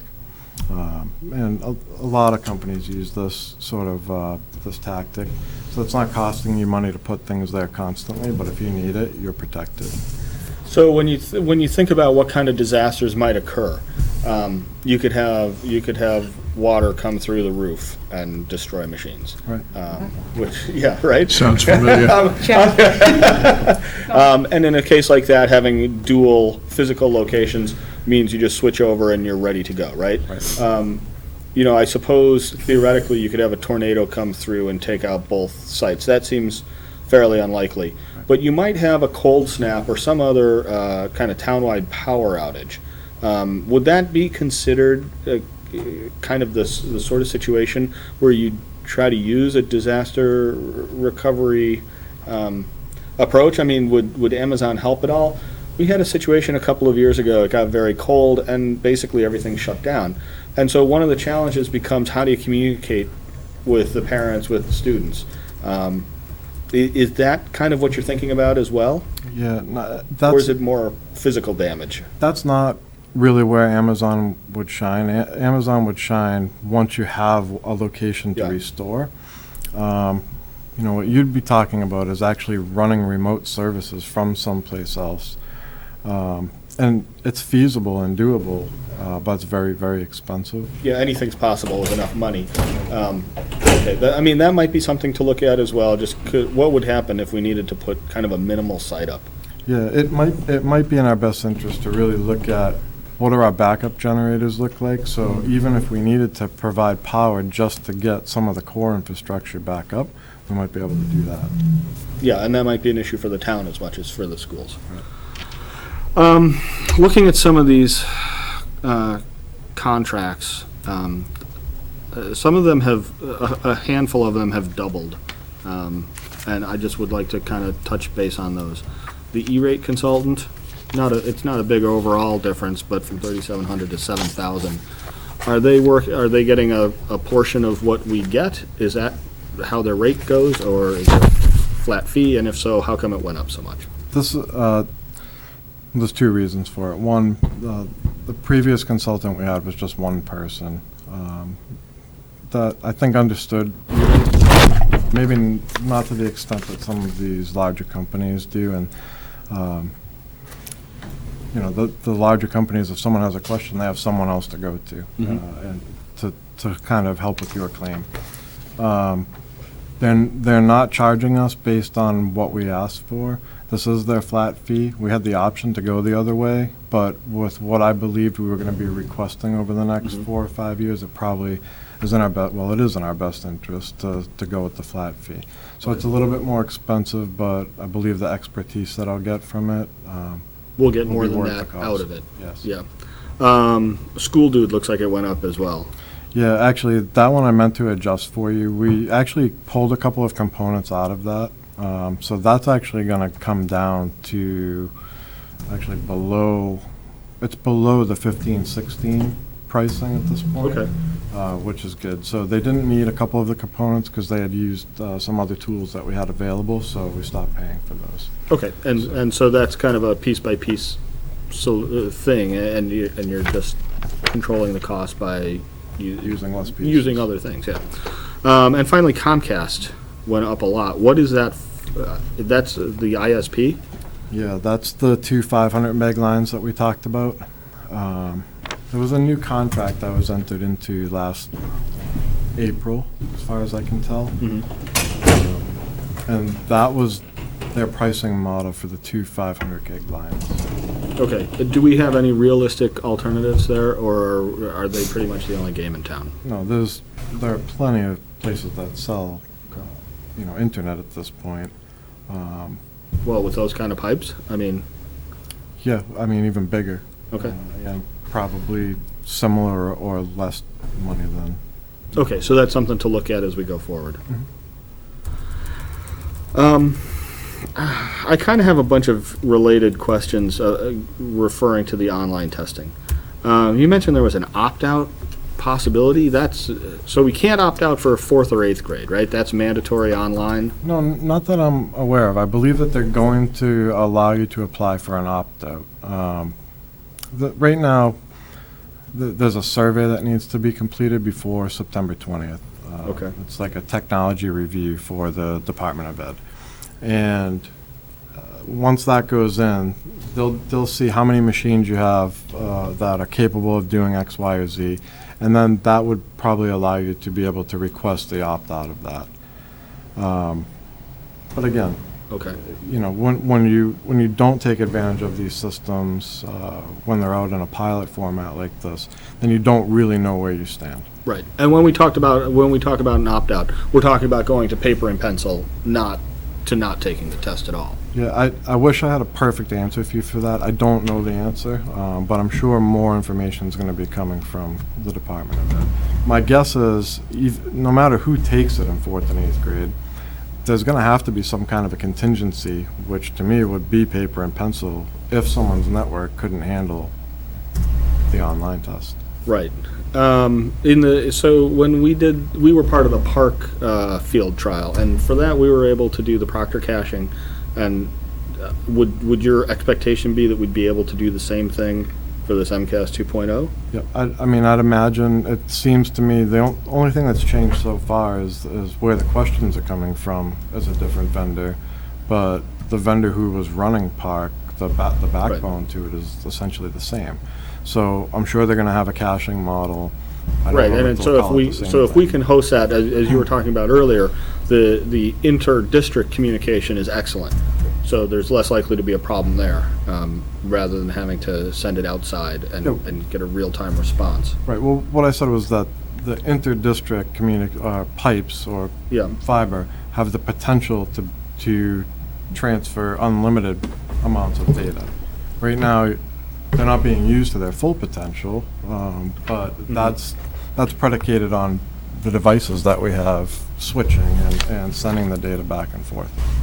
Okay, so there's still another layer that might get in the way of the actual day of test experience. It's possible. So what you're going to be looking at is that, I told you all the servers basically run virtually, right? So the caching server would too. That would sit probably here at the central office where that gear is. So you need to be able to get data from any one of those buildings quickly back here to talk to their dedicated caching server. So the more bandwidth you have in between those points, the better for us. Kind of along those lines, again, you're right up, you noted we need 1,400 computers for one grade? That's kind of a ballpark. So I just took the number of kids and I said, if we were just going to test one grade level at a time, about how many devices would we need? We're talking somewhere in the vicinity of 1,400. So that's a lot more than the number of kids in a class. Right. So that's district-wide. So for elementary schools, I think my numbers really were like, you need 400 across the elementary schools. Right. You need a couple, I think 400 at the high school and a couple hundred at the middle schools. We're just kind of rough numbers. That would allow you to put a grade level on at one time, take the test, move to the next grade level. But obviously, we Right. can't schedule like that, right? We have to be able to schedule more than that, or else we won't fit the testing. Well, within so the time. that goes back, so that's the testing window issue as well. And this is where you're doing the survey to answer questions like that? No, I think some of it might come back to that, but the survey is gonna, I think, fall more with how many devices do you have? Are they capable of running this testing? And what your environment looked like? The survey is gonna ask all of those types of questions. Okay, so at least from a first glance, it looks like we have sufficient devices overall, right? If we've got 150 or so XP machines, everything else is 7 or better. Windows 7 is kind of the minimum operating system for that's going to be required for the MCAS 2.0. I would imagine. Assuming we include all of the iPads, then we should, at least we can get to that 1,400 level. One of the questions is, are we going to be able to provide each kid with a substantially similar experience? Because to be able to take it on, an 18.5-inch screen with a keyboard on a desktop sort of situation versus a 9.7-inch screen, which just barely exceeds the 9.5-inch requirement on an iPad that has some kind of flexible keyboard attached. Clearly, those kids are not having the same experience. How far away are we in terms of giving every kid a workstation-based experience for this test? Well, that would come back to either real estate to have more labs, which I think we're not going to be able to take that route, or we're talking about providing some type of a mobile device that gives a similar computing experience to a desktop, not necessarily a 9-inch screen, and maybe not necessarily a 15 or a 17-inch screen, but maybe something in the middle that provides a keyboard, provides a good display, but yet isn't too small to take the test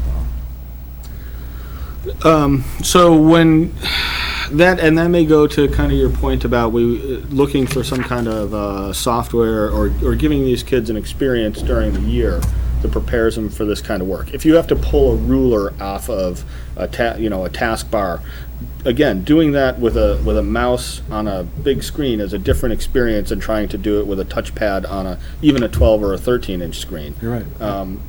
But how much time do we really want to spend with that? Is there some way that we can embed that experience into kind of just the normal routine of the classroom, so that, can we get to the point where the teachers are asking the kids to do that for the formative assessments, for the other kind of work that we'd be asking them to do anyway, as opposed to take additional days out of the time on task, just to teach them to use the software, so that in a sense, it's just another form of teaching to the test. Right.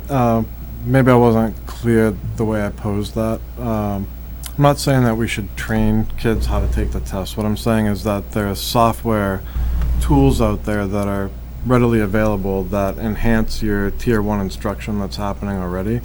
That would probably be good for kids to be on anyway.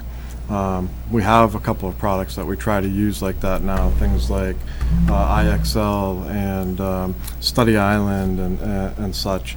And there are some that are very, very similar to what these new types of tests look like. So my suggestion is less train kids how to take the test, but more let's look at a software package going forward that maybe does build these things into the course of their day. Okay, and so that presumably would involve like professional development. If we're going to ask teachers to use this sort of thing in their routine work or their year-long work, then we need to give them some instruction on it as well. I think everything we do to enhance a teacher's tool set requires some sort of professional development, so certainly, yes. Is the wireless, you talked about the wireless BGN versus the AC, is the BGN good enough to do this testing over, or is that another bottleneck? Well, it depends. I don't know of an older access point that is going to comfortably handle 30-plus devices at one time. And you have to consider, it's not just the devices that are in the classroom that we're going to have the kids using, but it's all the chatter from people's phones and other tablets and other things that are around. They're all going to talk to that access point, so it's a consideration. If we can make people shut everything else off, we might be okay with just the BGNN access Right, points. but even then, it'd be more than 30, right? Because you'll want to they want all the fourth graders to take the test the same day. Yeah, so that we there's wouldn't no necessarily put communication. them all in one classroom to do that, so we could spread them out, but you don't, the older access points, as soon as see you what you're start to reach, Yeah. the 20s number, you're kind of bogged down. And then just the last thing, there is some indication that paper and pencil scores are significantly better at the lower grades than the scores from computer-based assessments. Do you have any thoughts or feelings about that? Is this something where we should be resisting the application of technology? Should we just take the approach that all of our third graders are going to do this test on pencil and paper? Or are we swimming upstream and they should be taking it and accepting that they're going to have a lower score relative to some other districts while we teach them how to have this experience? It's, I'm going to let Linda jump in for a second. And I noticed that you've turned your back to me through this whole conversation. I'm So, talking to and I'll him. be more than happy to share it with you because the data has come out. So what the state does have is the comparison between students that take like MCAS to a park-like computer-paced model, and there's not a significant difference. I believe there is a significant difference for the younger grades. Not necessarily, and I have all that data for you. So they've already been able to compile it, put it together, and in a very visual platform. And they just went through all of this with all of us and in one of their latest webinars. So there is not a huge difference with that, and there's not I wouldn't recommend that we just opt out and try and push for paper and pencil, because the purpose of the state at this point is to try and gradually get us to that point. Yes, they'll send out the surveys to see where we are. Can we do the 4th and 8th grade now? Great. If we can get that bus rolling, then we have to start getting the rest of the other grade levels up by 2019. I'm not saying everybody will be there, but I'm just saying that is actually the goal of the state. I understand that's the goal of the state, but we've seen a lot of indecision and false starts and frankly just blind alleys from the state on testing and a number of other things as well. And I mean, if there's genuinely a difference in the scores that is related or correlates with the method of taking the test, why do we care what the state wants? Why don't we care about what's best for the kids in Chelmsford? Well, I mean, yes, we do care what's best for the children. I know in you Chelmsford. care. I'm not trying to say you don't. Right, but they're not seeing a significant difference. I think you'd be surprised how well the students are able to actually work with the technology when they're working with these different platforms.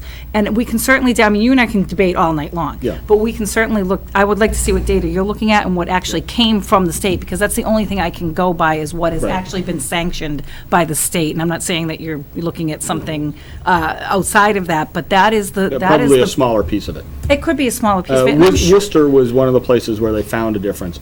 But you're right. I mean, it And could be Worcester that to Chelmsford are two, you're statewide. not comparing Agreed. school districts that are the same. And I don't know if Worcester was a park district, and if they were able to do, if they were going full force into this. We're not necessarily going full force into this. This is going to be kind of like a gradual piece in there. So I wouldn't necessarily compare us to a Worcester. We have to compare to what's happening in the other towns that have the same makeup.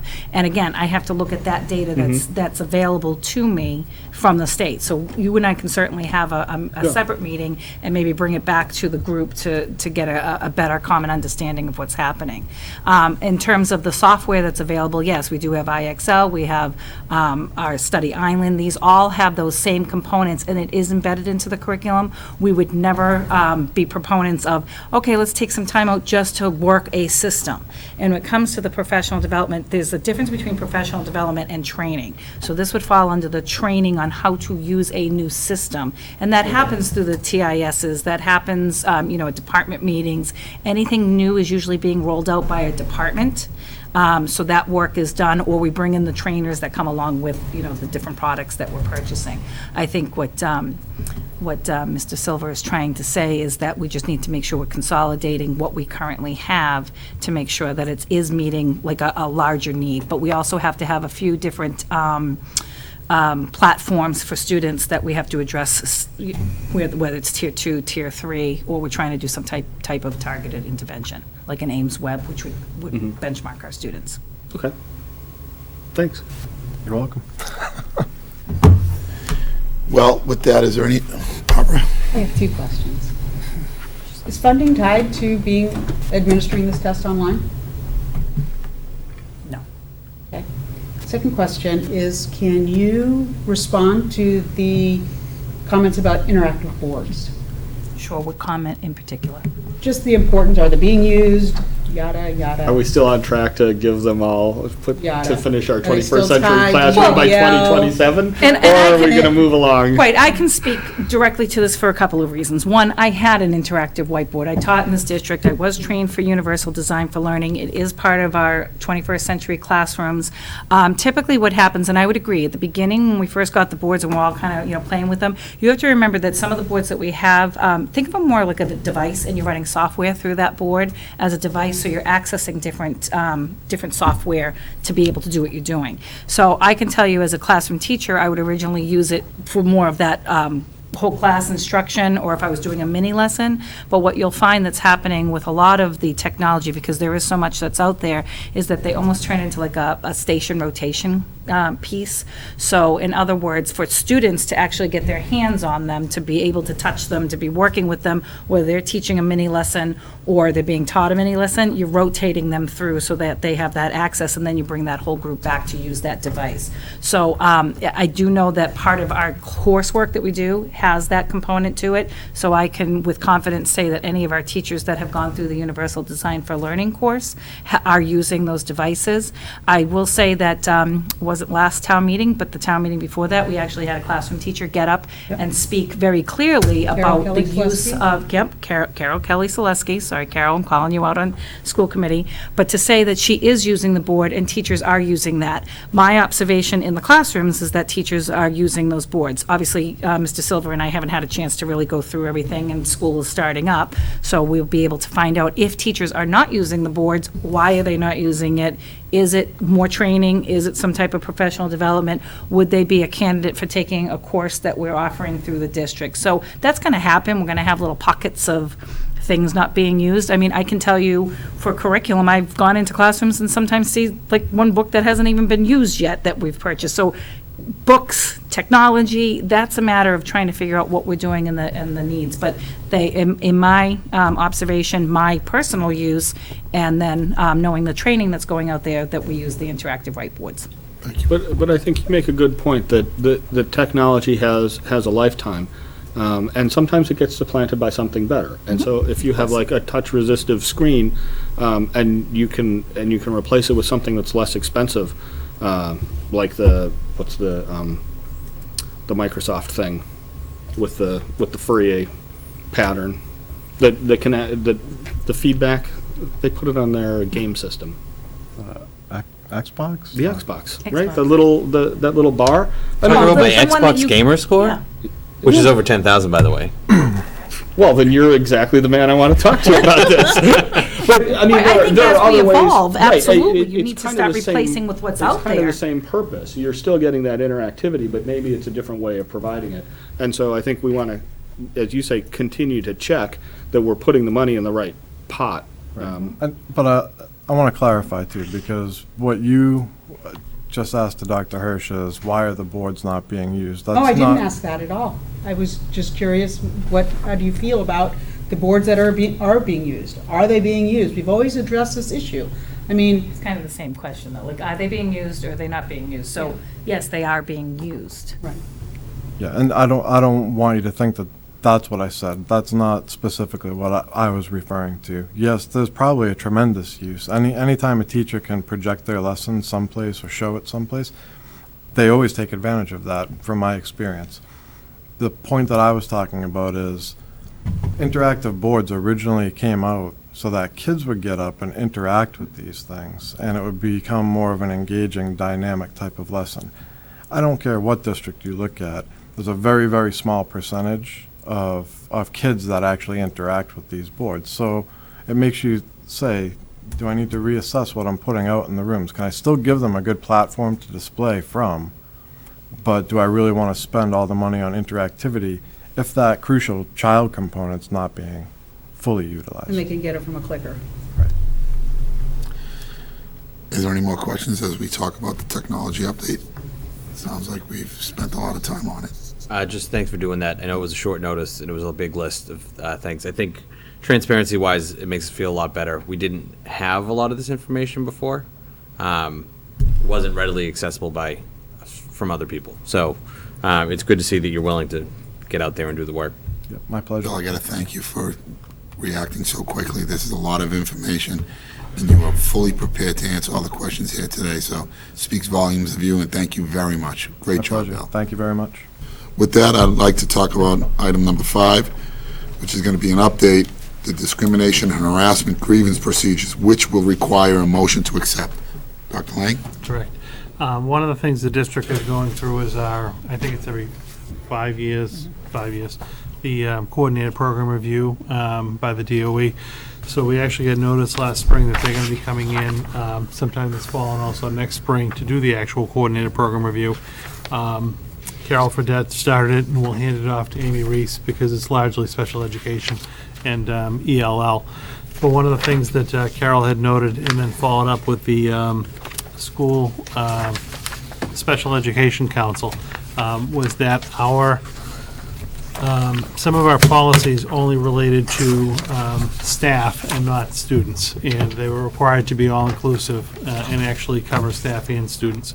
So Attorney Tom Nuttall, who has been the school committee or the special ed council for years, actually went through our student handbooks, went through our policies as they pertain to staff, and suggests that to be in compliance with the regs so that we don't get cited when the coordinator program review actually happens, and also just as a good practice to actually have there be a solidified procedure that the committee adopt the discrimination and harassment grievance procedure as outlined.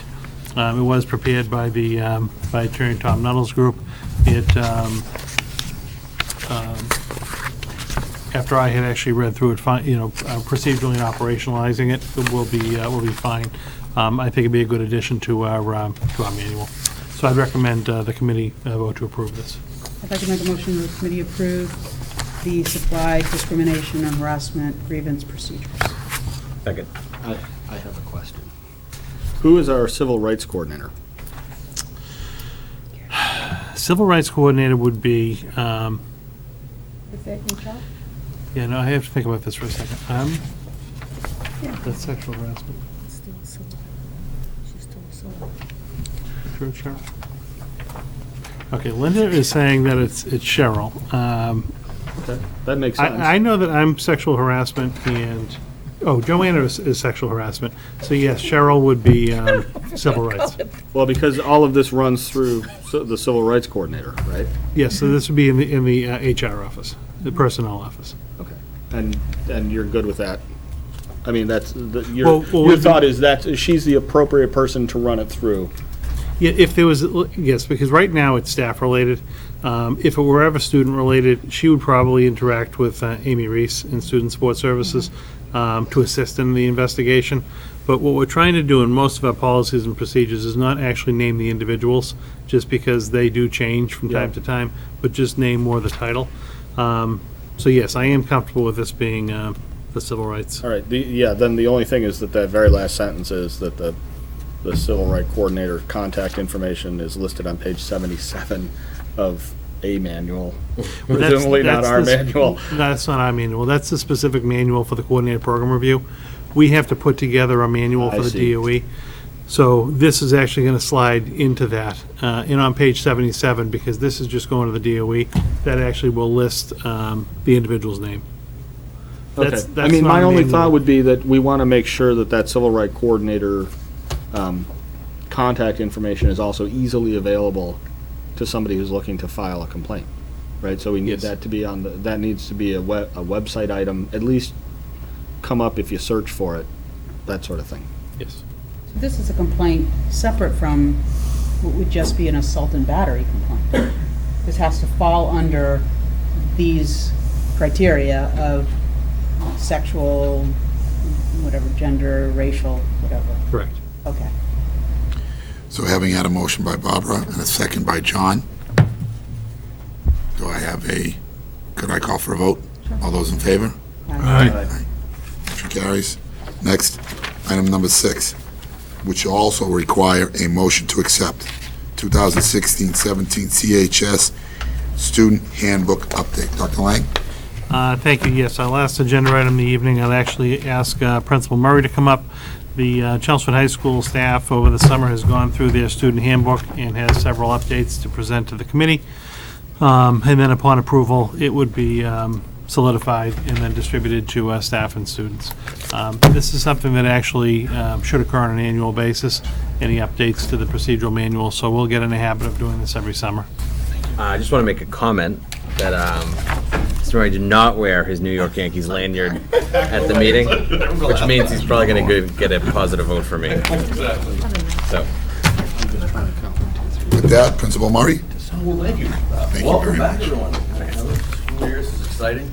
And before we get started, I just want to say that the building has looked fantastic, and I can't tell you the comments I'm hearing from the teachers today, as well as the kids who walked through it, and it's just remarkable. And so thank you for the support that this group has given for this new structure, the new initiative, as well as the support this group has given for our mentoring programs and the idea of moving freshmen only tomorrow. And I'm getting a lot of positive feedback from parents that they're happy that their freshman is going to navigate the building without having to look along the trees and get lost in the forest. So I'm really excited about that. Steve, just a fast question. I hate to interrupt you. I apologize. Is it a full day? Is there a part? It's a full day. Full day. Yep. So they're gonna come in the first thing, the freshmen, they're gonna go to a house meeting in designated areas, and then after a half hour there, talking to their dean, meeting their guidance counselor, meeting, once again, supportive, again, the school psychologist of each house. They're gonna meet that to see what the support structure is gonna be.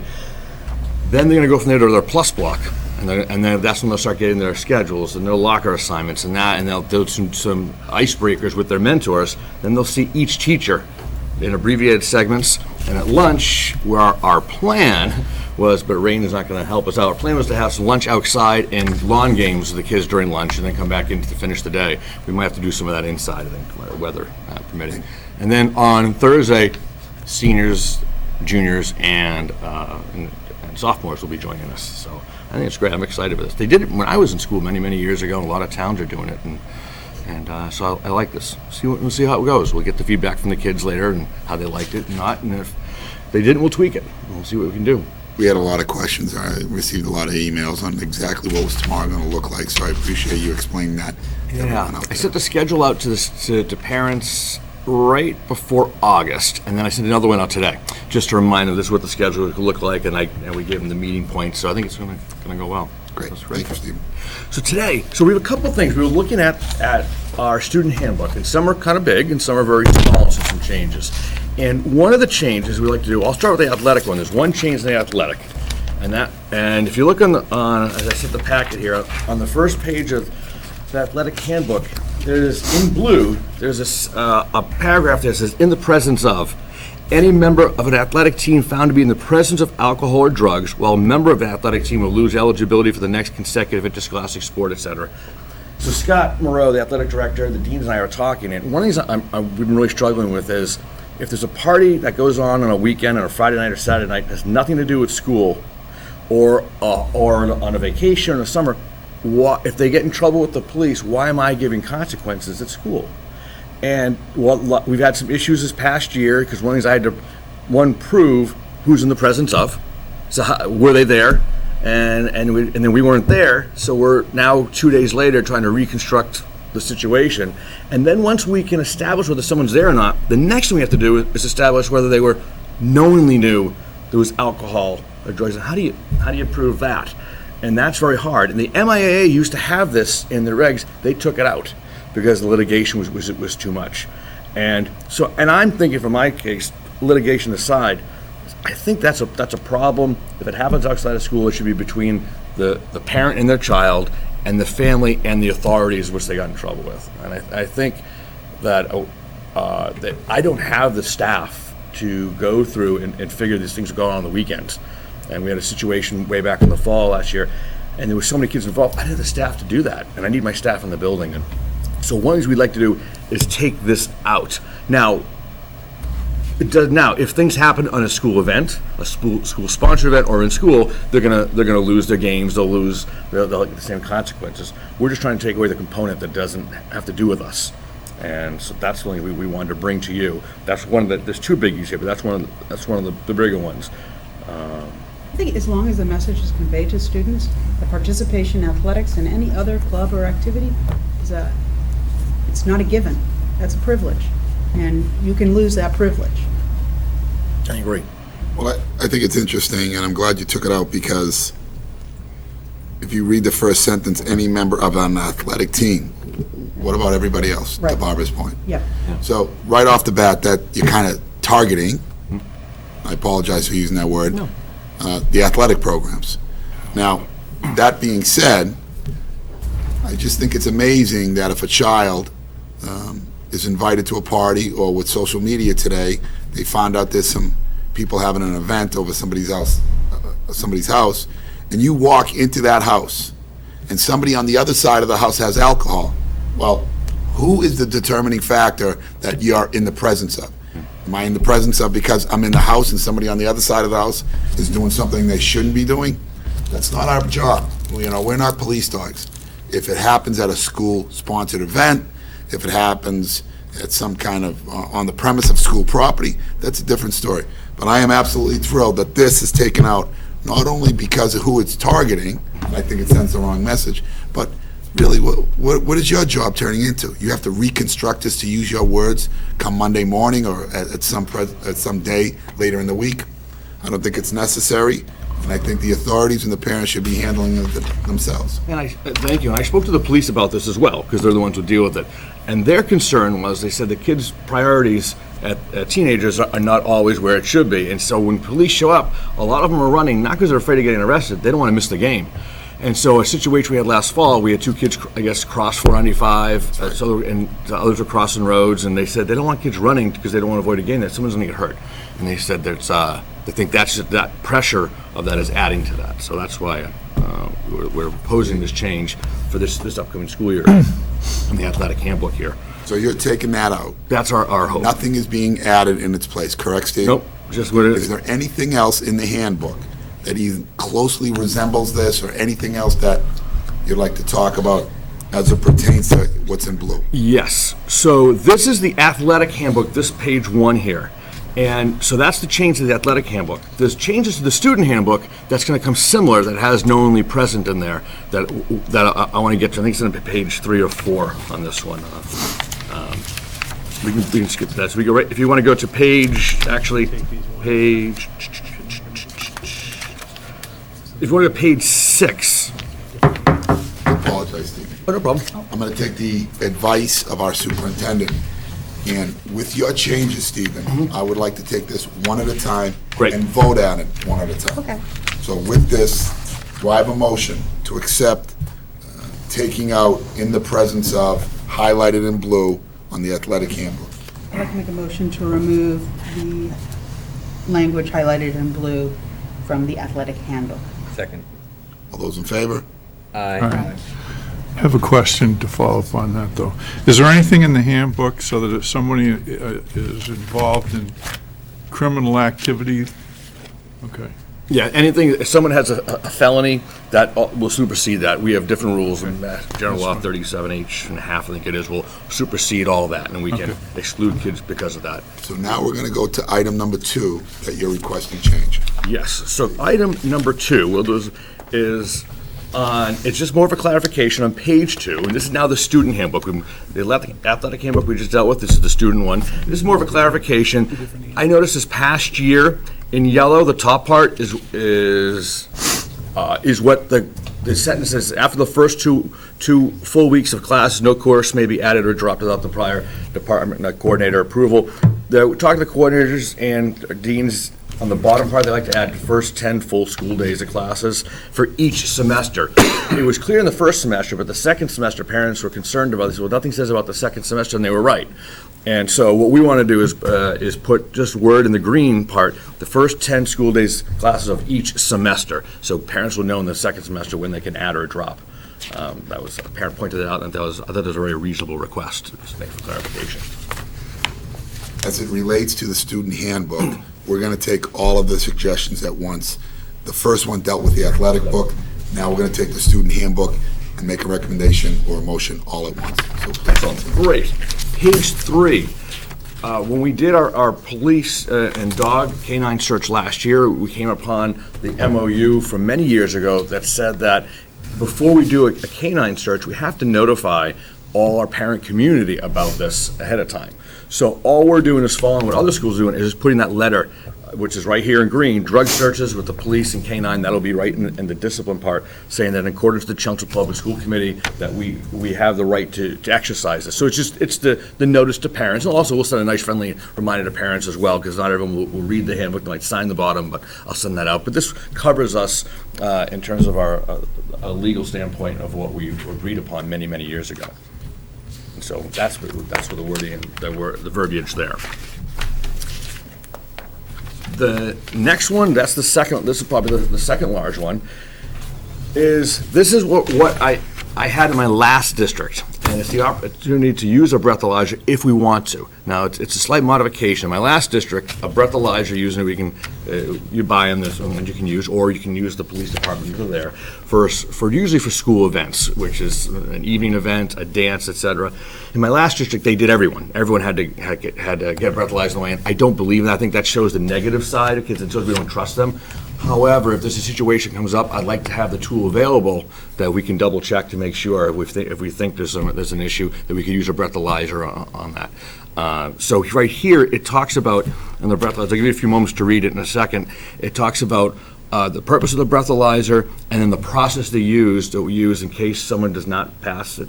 What's the second one? If they don't pass to the third, what happens if someone doesn't want to do the breathalyzer, just like a refusal? And so this is the policy used in my previous district. The only thing I did not include in here was to make it a mandatory for every event we do that. I think that's not excessive, just like to have the tool available in the event we do need it. As the board is going to read it, or the committee's going to read it, could you also read it out loud, and then that'll Sure. give us an opportunity to process All it? right. This way, everybody can hear what you're talking about.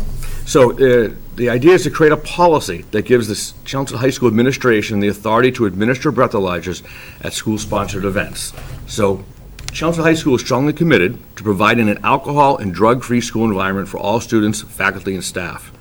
Due to growing concerns with student safety at dances and other school events, including the prom and graduation, the high school has implemented the use of a breathalyzer at these events in order to deter alcohol consumption and prevent undetected drinking from resulting in serious harm to our students. Now, disciplinary action taken. First, Chelmsford High School may administer breathalyzer tests to all students seeking entry into, and the key word is there, may, we don't have to, into any school-sponsored event. In the event the first test administered is positive, a second test shall be administered immediately. In the event the second test administered is negative, a third test shall be administered immediately, and the result of the third test will control. And so best 2 out of 3, first and last. 2, if a student tests positive on 2 breathalyzer tests administered, his or her parents will be contacted, and he or she will be released directly to his or her parents. Disciplinary consequences will be assigned per the student handbook. Attendance at school-sponsored events will be prohibited for 1 calendar year. Any senior who tests positive on 2 breathalyzer tests administered will not be permitted to attend senior week events. And any senior who violates the policy twice within that calendar year will not be permitted to walk the stage at graduation. Any senior who brings alcohol to a school-sponsored event will not be permitted to attend the senior week event or to walk through that graduation. If a student refuses the breathalyzer test, 3, his or her parents will be notified and be asked to transport the student from the school-sponsored event. If it is suspected that the student is under the influence of alcohol, the student will be interviewed by the school administrators, and then it will be determined if he or she consumed alcohol, and disciplinary procedures will follow. And then last, nothing in this policy shall limit the ability of athletic coaches and or athletic directors to impose separate disciplinary consequences involving the participation in athletic events or member of athletic teams. That covers us for the MIA component, because that's on a school ground, school event. So this is what, as I said, we used in my past district. And the only thing was that we would not make it mandatory for everything, just the ability to.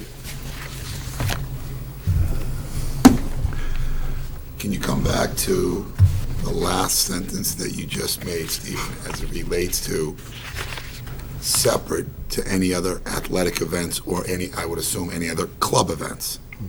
So here, we have to put a policy in there that supports the MIA. MIA says something happens on school grounds or a school-sponsored event, kids are going to lose, they're going to get consequences to school, but they also have to lose a certain number of either a percentage of their remaining games.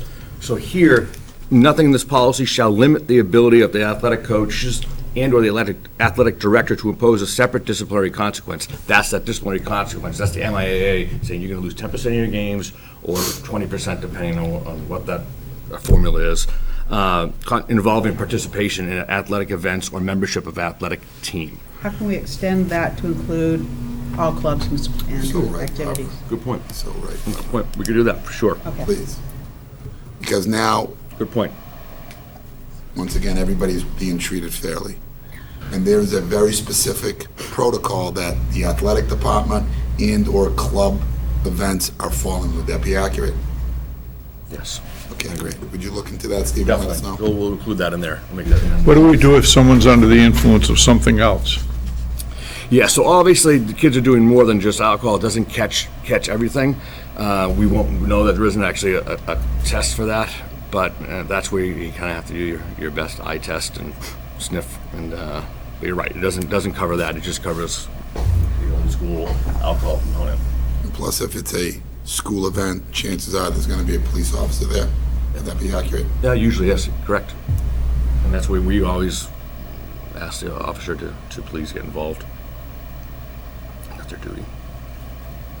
So I will make sure that, Barbara, that's a good point, and about the clubs and activities, we'll include that. The next one on page 5, it says to change the suspension language and consequences for a student who has a second offense for being under the influence of drugs. It currently reads, and if you go down to the yellow, on the second offense, a minimum 10-day suspension. We'd like to change that and have a minimum 10-day suspension, but have 5 days out and 5 days in. And we think that's 5 days in, this way they can get caught up and work. Obviously, the student's struggling, and we have a full-time resource officer now, and our plan is to use the resource officer for anyone who gets in trouble, to process with them, to help them troubleshoot. And now we have a school psychologist in every house. This is a great opportunity to help the student. They're not home by themselves. They can meet with the school psychologist and their guidance counselor. We have a team that can help them together. So we want to bring them back in, supervised for 5 days, so they're not out for a total of 10, and hopefully get them some help that they may be looking for. Teach me why it even has to be 5 days out. What benefit are we getting by suspending the student for 5 days, as opposed to your point? Absolutely. If the student has crossed the line, why isn't it 10 days in school suspension? Why are we giving them 5 days? Yeah, that's a great question. That's an ongoing struggle you have in most towns and districts. Do you suspend kids? Do you not? If you suspend them out, then they're going to be home. And the two answers I have to that. One is any consequence we give is only a consequence depending on what happens at home. And so we can't control that aspect, and we're hoping that when a kid is out of school, that a parent is attaining to that or to their child. It doesn't always happen. But there are some times where the action is so egregious that we do have to make a stand and say to the rest of the community that this isn't appropriate. This isn't appropriate. We're outraged by this. We're trying to do here is add a support structure in there. We're still outraged, but we want to add a support structure in there. So we don't. But we do. I think there are times I think it's appropriate to have someone out for days, because sometimes the other kids in our building, their safety, their feeling of security in the building, are upset if they know that someone's in the building and they're under the influence, or maybe selling or whatnot. So I think we push back. Let me give you the scenario. Mom and Dad both work today. Little Johnny or Jill do something so egregious that they're going to be suspended for 10 days. It's their second offense. What happens as a parent? I'm more concerned with Johnny or Jill being home. If they did something so egregious, well, they're capable of continuing, that same kind of action. Alone, nobody to watch them. Why? Because both parents work. Could we potentially have at your discretion? Because if I'm a parent and I come to you and I say, Steve, you're not helping me because my child's going to be alone all day long. There's no discipline. I'm going to do the best I can, but I'm concerned about my child being home for 5 days by themselves. Maybe it's because of the age. Could we maybe have something in there that a parent could come to you, explain their situation, and those 10 days could be in school? Is that out of the question to have that kind of a statement like that? No, it's not out of the question. In fact, we often get that. A lot of parents say that, can we have an in-school instead, an in-school suspension instead? And my overall feeling is I do sympathize with that. I know my wife and I both work, so whenever our kids are sick, we do rock, paper, scissors, who's home that day. And it's tough, and so the next one actually is mine. So it does happen, but I think that one of the things we talk to parents, who's on your emergency contact list. That's what you have on your health form. That's a neighbor you could have, or maybe a relative. They can help out. And is there one of your friends' parents around? Can they help out? What have you tried? We talked to parents before. What have you tried? Who have you contacted? Can we help contact anyone for you on your list? We do that. I'm not saying not to have it. Oh, sure, I know. I'm saying at your or the principal's discretion for whatever the situation is. It's hard at the principal's discretion.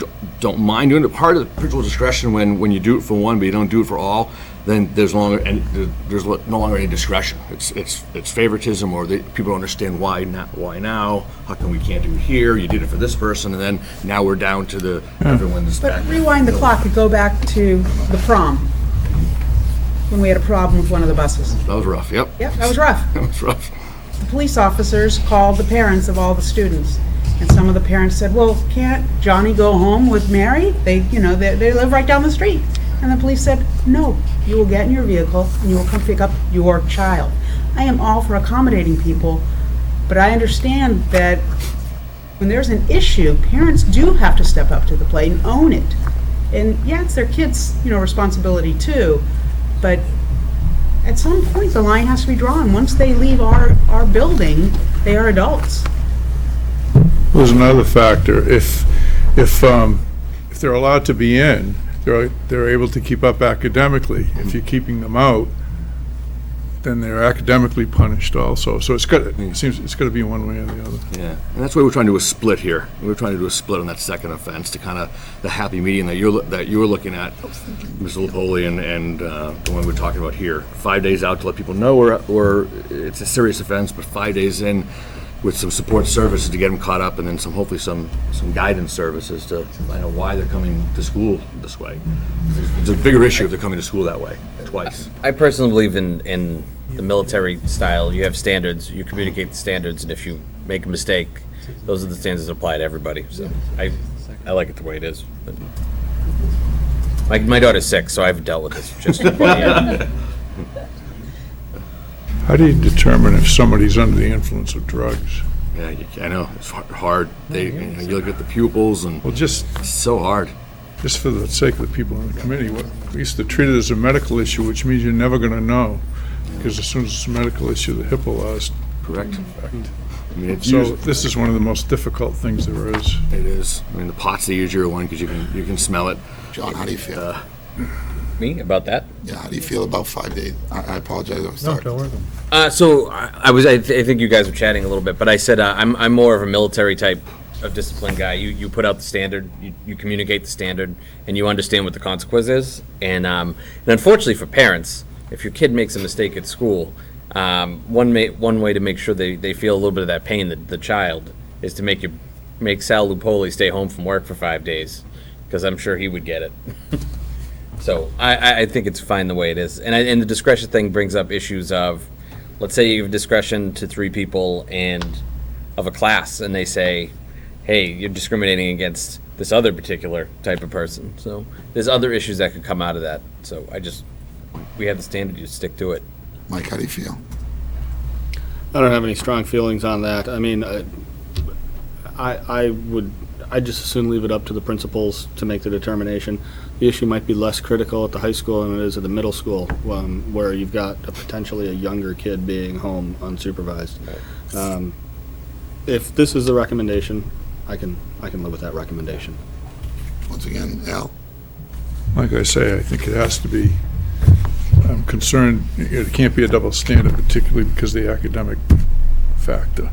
That's my concern. If somebody's out, they're not getting help. You can send something home, but that doesn't mean anything. So is it your thought that the suspension should be served in school? Unless it's so egregious? Well, I'm okay with this policy. I just don't want any variation where some kids getting one standard and another kid's getting another standard. I agree. Barbara, last one.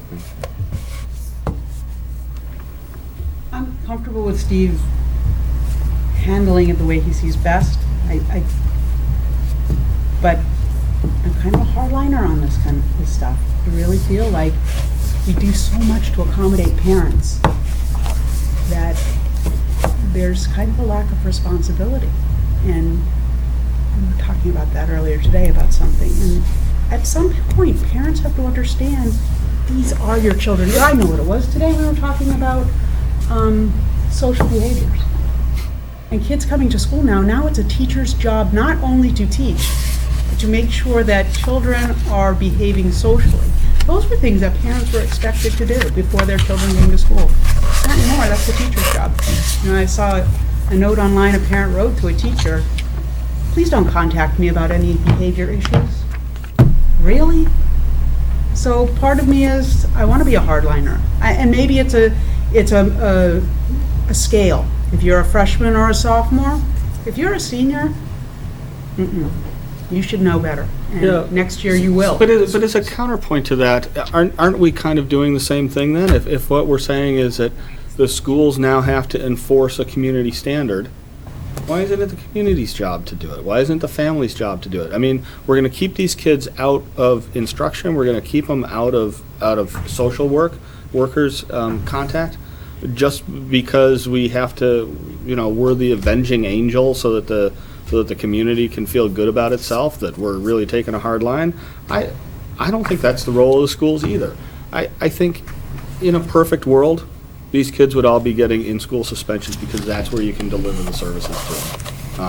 But I understand that it puts the principals in a difficult situation. I understand that there can be kind of knock-on consequences if you treat one kid differently than another kid, even though each situation is different, right? And you can even make an argument that for two kids who do commit the same bad act, one of them is better off sort of being sent home for 5 days to deal with mom or dad, but the other one would actually be better served by keeping them in school where they're supervised, where they're given a structured environment. I don't know how you could What possibly message do you communicate send to the that. other students when someone has committed an egregious act and Well, they're I- allowed to come to school? I think Is it that- hangs on what's an egregious act, right? Because what we're talking about here is not, we're not talking about selling drugs. We're not talking about bringing a gun to school. We're talking about showing up at school drunk It's a or criminal high. offense. It is a criminal Okay, offense. so it is an egregious act. I'd like to make. Well, there's differences in the threat levels to other students. Well, But unless they're on bath salts, I mean, they Sure. show up in their but that's a different policy, right? So somebody shows up high and they attack somebody, it's a different policy, it's a whole different. Yeah, then you're into the 37H stuff. Yeah. So I do want to point out, though, this is talking about second offense, too. So you're only talking about changing the second. Is the first offense in-house, or is that out? The first one is 5 days out is the first offense. And that's not a suspension. And then they upped it, they doubled it, it was doubled to 10 days out. And I think you doubled this. exactly, so that's where we were trying to divide that and say, all right, now that we have all the support staff in place, can we make that second offense one where it's some therapeutic at the same time as consequential? So if really- a student does something wrong, okay, the first offense, we're gonna kick them off for 5 days, okay? What student benefits in learning a lesson, staying home and doing what they want on their phone, because mom and dad are working? Well, I think- Where is the punishment? Let me just, one more second, Michael, I apologize. Whereas, isn't it a greater punishment having to come to school, having to understand what they did wrong under our watch as opposed to being home by themselves? Where's the benefit that we're doing to the student to teach them what they did was wrong? We're certainly inflicting the punishment. We're kicking you out of school. And by the way, make up all that work for 5 days. And if you're fooling around on that edge, well, the chances are that's not helping you by throwing you out. This is not a good student that we know is going to make up the work. How does that help the student? Well, I think I'll retreat there to Steve's point, that the discipline is only as effective as the home environment makes it. And so what I'm looking at here is that there's a change coming that is that's actually moving in the direction you're advocating for, right? Right now, we have a situation where first offense, you're out for 5 days. Second offense, you're out for 10 days. What's being proposed is a change. It doesn't change the first offense. First offense, you're out for 5 days. The second offense, you're out for 5 days, but then you're in for 5 days, and we're going to see what some additional structure will do. This may not be the last change that gets made to this policy. My hope would be that if this proves effective, maybe you come back in a year or two and say, you know what, we want to make that first 5-day suspension in school instead of out of school. But rather than doing it all at once, we're going to take it step by step here. John, if I'm in the military and I do something wrong, do they kick me out of the military and tell me to come back in 10 days? No, they take Or money lock away me from down? you. They take money away from you, but non-judicial punishment, yeah, they So have. we take privileges away. Right, you take privileges away, which is cash. You can also take away, You don't let me, you you can don't get let me extra go deep- home and come back in 10 days. you get extra details. So you actually, at the end of your duty day, then your punishment day begins, and you'll end up painting rails or painting rocks on one side and then flip them over and paint the other side. It's awful, up for that. actually. Oh my God. So that's You're an not too far experience. So we away. should maybe. You didn't like that at all? No. So you paint all the rocks, and they go, oh, you forgot about the other side, and then you flip them all over and you paint the other side. Wow. And I do still wanna have make go to one school, point. And it's not an easy trip. Not like I would know, but at Greater Lowell, we did have in-house suspension, and it was horrible. It was this big, bright yellow room, and they would stick you in there for 5 days, and you were forced to do schoolwork. I'm just saying, getting kicked out, not like I know this either, but if I were to get suspended, there would have been a good chance I'd be playing video games for 5 days. So, I've heard that from people. So how many parents, how many students in our school are single parents?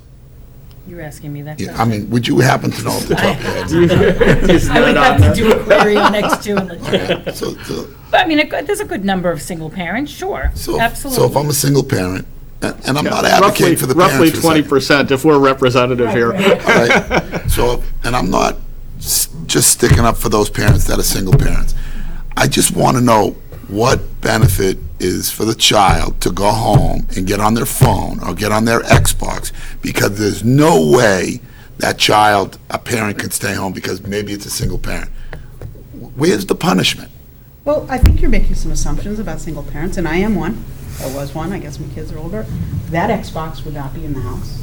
That would not be plugged. That cell phone would be gone for several weeks. I mean, that's the thing, it's follow through. I'm not gonna give a parenting class. And it's certainly, you know more than I do. I just feel that the students have to feel that what they've done is receiving a punishment. And if they're allowed to go to lunch and hang with their friends and do all that, there's no message being sent, there's no difference. And the kids who are passing the halls with them are going, you know, he just got caught stealing a car and he's in school today. I agree with everything you just said, other than allowing them to interact with other students, allowing them to pass through the halls, allowing them to go to get lunch. No, this sounds tough, but you're in the yellow room, being punished and concentrating on schoolwork. Great, if we have a yellow room, perfect. Metaphor. I don't want And not all the time, we have the staff to monitor the in-school as well. And we do have 2 security, but when one's out or we have another issue, then we have to take those kids, move them into my office, they go to a dean's office, and especially in the dean's area, there isn't much discipline and dignity there because it is a fishbowl in those house offices. There really isn't any privacy there.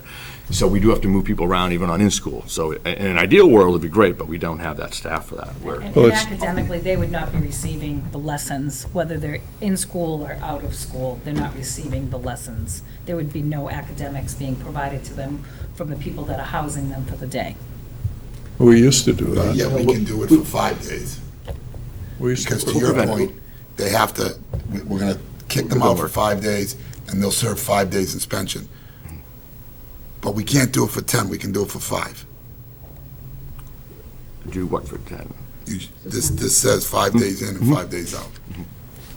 Any student where they're out for 5, even for 1 day, they have the right to make up their work at a full credit. They can even go on X2, which is one of the beauties. They can go online, it's posted, they can keep up that way, talk to a peer. So they can, and then even when they come back, they set up a time that's mutually agreeable between he and she and the teacher. So they can't come back and everything's due the next day. We don't want to crush someone. So they always make out a schedule that's mutually agreeable, and the dean follows up with that to making sure that they caught up with their work, and then they see their teachers, and then is it a time they can get it done that's reasonable. And that's even for a 1-day suspension or for a 5 or a 10. Because you want kids to do it. That's the ultimate consequence, is to make sure they still do the work. Steve, I hope you can understand. I do. I believe in people being held accountable. I'm 20%. I'm not sure if sending a kid home that did something really bad, if we're gonna make it 5 days in, 5 days out, I'm trying to figure out, well, then why didn't you just do it for 10? Why did you concede and give them 5? Well, because I'm thinking on the second offense here, someone comes in under the influence of second offense into school, I think there's a deeper issue there.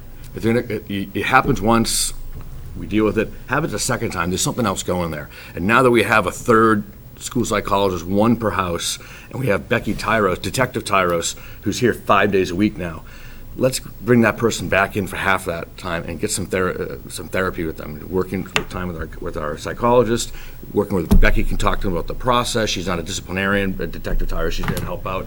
So that's what we're trying to do, that hybrid. Steve, I agree with you 1,000%. I just choose to say that 5 is the right number. Why isn't it the 10? Why isn't it 7? Where did 5 come from? But well, I think you raised good points. We're not going to be able to redraft the policy here tonight. It's more complicated than we've even touched on, like how does the kid get to school? Because this is another thing. When we were doing it, they had to provide their own transportation. But that's just one, it's all complicated. And so we're not going to be able to fix it tonight. I think that Mike might have been on the right track, that, this is a step in the right direction. And he's certainly here, the ideal thing is what you're talking about, probably, to bring them in, educate them in a separate discipline situation. We're not going to, if we'd had the policy tonight, we can't implement it, I don't think. Steve, thanks for allowing me, and I speak for myself, That's only great. to push back a little bit. Of course. Just, I want these kids disciplined, but I don't know how they're gonna get that home. It's a struggle. And if they don't have the right, if they don't have Barbara as a mom, and I say it as a metaphor, somebody that's strong and gonna take the phone away and do all that stuff. What did we do our job by kicking them out for 5 days? And I just want to push back on that, Steve. I hope you understand. Totally understand it. I gotta say, and I actually get your point. I think as long as there's a standard solution, whatever it is, it's just gotta be the standard. And I don't think that if you have one student that's breaking the rules and you keep them in the school, our job is not to just take care of that one student. Your job is to take care of the whole student body. So removing him from the school as an influence maybe to his friends has some positives too. I mean, you can go either way, though. We could talk about it all day. You're right. At the end of the day, as long as it's a standard, this is what we're going to do, I'm happy. And I'm going to go with your recommendation. But I get your point. You make a good point. Yeah. Thank you, appreciate it. Thank you. On page 6, the last two, the first one is a change regarding students being caught on school grounds with alcohol and drugs after school hours. As it currently reads in yellow, any student knowingly in the presence of alcohol on school grounds or at a school-sponsored event, that's 2.8. 2.9 is any student knowingly in the presence of drugs on school grounds or school event. This kind of almost ties into the athletic part. So we wanted to propose the change, any student knowingly in the presence of alcohol on school grounds during school hours or at a school-sponsored event. So we added during school hours to kind of take away that aspect that it's not in our time, that's between parents and their kids and the local authorities. Do people ever call you out on the technicalities in these books? No, they do. I got it this past spring. One of these, it's according to our deans, now that our field, our turfs, our field are getting used all the time by either local organizations or even travel ones. We have kids playing them all the time. So April vacation, we had a student drive back to our school, and it was on a Tuesday night. He was drunk, and he just pulled into our parking lot and got in trouble, and we had to administer consequences. A parent called me out and said, "Why didn't you do on McCarthy when there was a festival? One of the kids came drunk. He was one of our kids, but he played for a regional travel team. Was throwing up. Why didn't we give this person? Well, I didn't know about it, but why didn't we give that kid a consequence?" I'm like, "Well, how far do we stretch that? Our fields are being rented all the time, and that's why I said during school hours. That became unwieldy, and I wouldn't know how we get those ideas or reports. And the last one is, and I'll explain it, is adding an additional step in the consequence portion of premeditated attack. So the premeditated attack. On 6.2, we wanted to add, it says right now you get parent notification, and I'll explain the premeditated part, notification to proper authorities, and minimum 10-day suspension. We wanted to add one other component. In the 19 years I've been in administration, I've only expelled 2 kids. But I like to show them how serious a premeditated attack is and have them come through the whole hearing process and say, what is this about, our pre-expulsion hearing? We had a situation last year where a student and his friends, they filmed it all the way from the top floor down to the bottom floor. So they had it all planned and stuff like that. And I think that is so egregious that they planned it the day before, they filmed it, and they filmed the fight. And I think that is something that we say that we talk to the deans that we need to have that. We'd like to have that last component that we have everyone come in a pre-expulsion hearing and talk about, all right, what did you do? Why is it so important? Why are we here at a pre-expulsion hearing? And a premeditated attack is something that's one of those things that's so egregious that we need really to talk about it. It doesn't happen a lot, but we just happened to come across that cell phone, and then we saw it was his friend, and we saw that it was already filmed, and God knows how many times that's happened elsewhere. But I think that's something what we wanted to include in there, and that was our last piece that we were adding or changing within the student handbook. Okay, so with that, do I have a motion to accept in green the changes in the student handbook in its entirety? We're agreed, this is a process, it's a step. So I'll make the motion to accept the changes to the Chelmsford High School student handbook as presented in green. Second. Those in favor? I have a couple of questions or comments or whatever first. One, Before the vote, Michael? before the Yeah, we vote. have to. One is just about the process.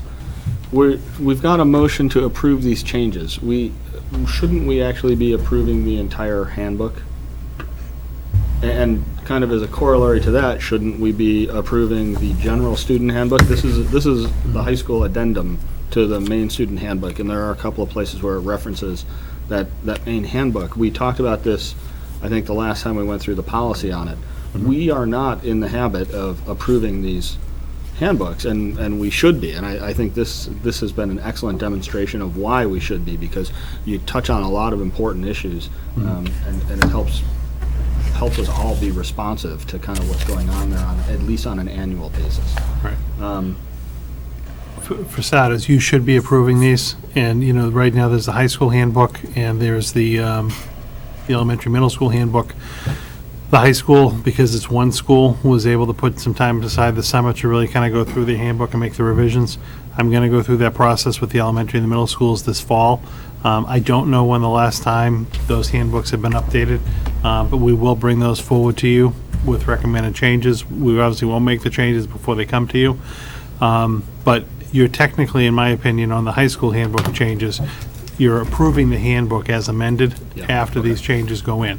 So once you actually make the vote this evening, Steve and the staff would go in and make the changes, and then that technically is the new approved handbook. Right. There'd be a little date of, you know, approval as of September 6th or Today, whatever yeah, today's right. date is, and then that would be the handbook kind of going forward. But I would like to get in a cycle where, like, once a year, every summer, you're actually approving that handbook for Yeah, consumption. ideally, this would be a great thing to be talking about, Right. either kind of this first meeting or the last August meeting as Right. we ramp up into the school year. I had one other question, kind of reading through there. This question of unauthorized videotaping, and it's noted in a couple of places that it will result in, and now I'm trying to find the actual wording on it, and I'm not coming up with it. I think it is just punishment in general. And I just wanted to ask you about what that unauthorized videotaping is. I mean, the example you just gave, that was presumably unauthorized videotaping. Certainly the victim didn't give his assent. I can think of a couple of other incidents, you know, with kind of varying degrees of severity, where people get videotaped without giving authorization all the time at the high school. What's kind of your standard for what unauthorized videotaping means, and when it kind of crosses the line between just a couple of people goofing around in the cafeteria or possibly making fun of a teacher's choice of attire, or to all the way up to, you know, videotaping something on a bus, some kind of confrontation? That's a great question. So, what we've experienced and what we have done at the high school, and even in my prior district, the unauthorized videotaping, it means that if you're going to videotape in school, you've had permission from your instructor, your teacher, saying, all right, this is a project, I give you permission to go out wherever it is, outside and videotape, etc. We have found the unauthorized videotaping is when people start using it to at someone else's expense. So video, and then they put it up on social media, making fun of someone's ways walking or what they look like, etc. Another one that's come up a few times is in a bathroom, and it's under the stall or something like that. That has happened a few times at the students' bathrooms, and I think that's something that we've had to deal with like a few times. And those are the unauthorized, where it's not used for school, and you're using it to mock someone or really hurt someone. Are you worried about the will versus may distinction there? That, I mean, are you setting yourself up for trouble, or That's a great question. is it actually better to just say, look, we're going to take a zero tolerance approach? That's a bad point. That's a good point. I mean, yeah, because we haven't had any. I haven't had any situations yet where we weren't sure what the kid's intent was, because it was so blatant in what they did. But there's a good point there. Okay. Good point, Mike. Thank you. So with that, we have a motion, we have a second. I'd like to call for a vote. All those in favor? All right. Motion passes. Thank you very much, everyone. Appreciate it. I know it's a late night, so I appreciate your help. Thank you. Thank you. Thank you very for much, coming here. Mr. Omari. And good luck this year. Thanks so much. It's been a great year. I have another question about that handbook. What is Steve, The high school handbook? career cruising? you want to get in touch with me whenever you want to get together? Career cruising? They're probably doing an independent study. I would have to take a look at what career. Yeah, can we get a report on career cruising? Which handbook are you in? That's the high school, the high school What one. page? You know, I don't have it on here, but it looks like it's supplementing Naviance. But when you try to log in, it says our license is expired. Career cruising? Career cruising. And it's tied to Naviance? Well, I'm wondering if Naviance superseded career cruising. Oh, like it's a software? Yeah, so that that you'll could look, be. in order for you to see what you'd be doing. Oh, maybe that's what it is. I'm It's wondering not if so it's much just a new outdated. addition as something that didn't get, Correct. okay. Okay, with that, I'd Yeah. like to discuss old business. I'll find out for you. That's our Starting to-do with list. reports, liaison reports. Does anyone have a liaison report? With that, the action items. Number one, summary of the actions to complete. Covered everything today. I don't think we have anything to carry forward. Okay. Nothing from prior meetings, nothing from new meetings, any discussion, anything? I would like to know about career cruising. I have no. I watched him write it down, like, career cruising. Career cruising. He's gonna get back. I don't see any press in the audience. Motion to adjourn. Second. All those in favor? Aye. Thank you very much. Thank you, Sal. Good meeting.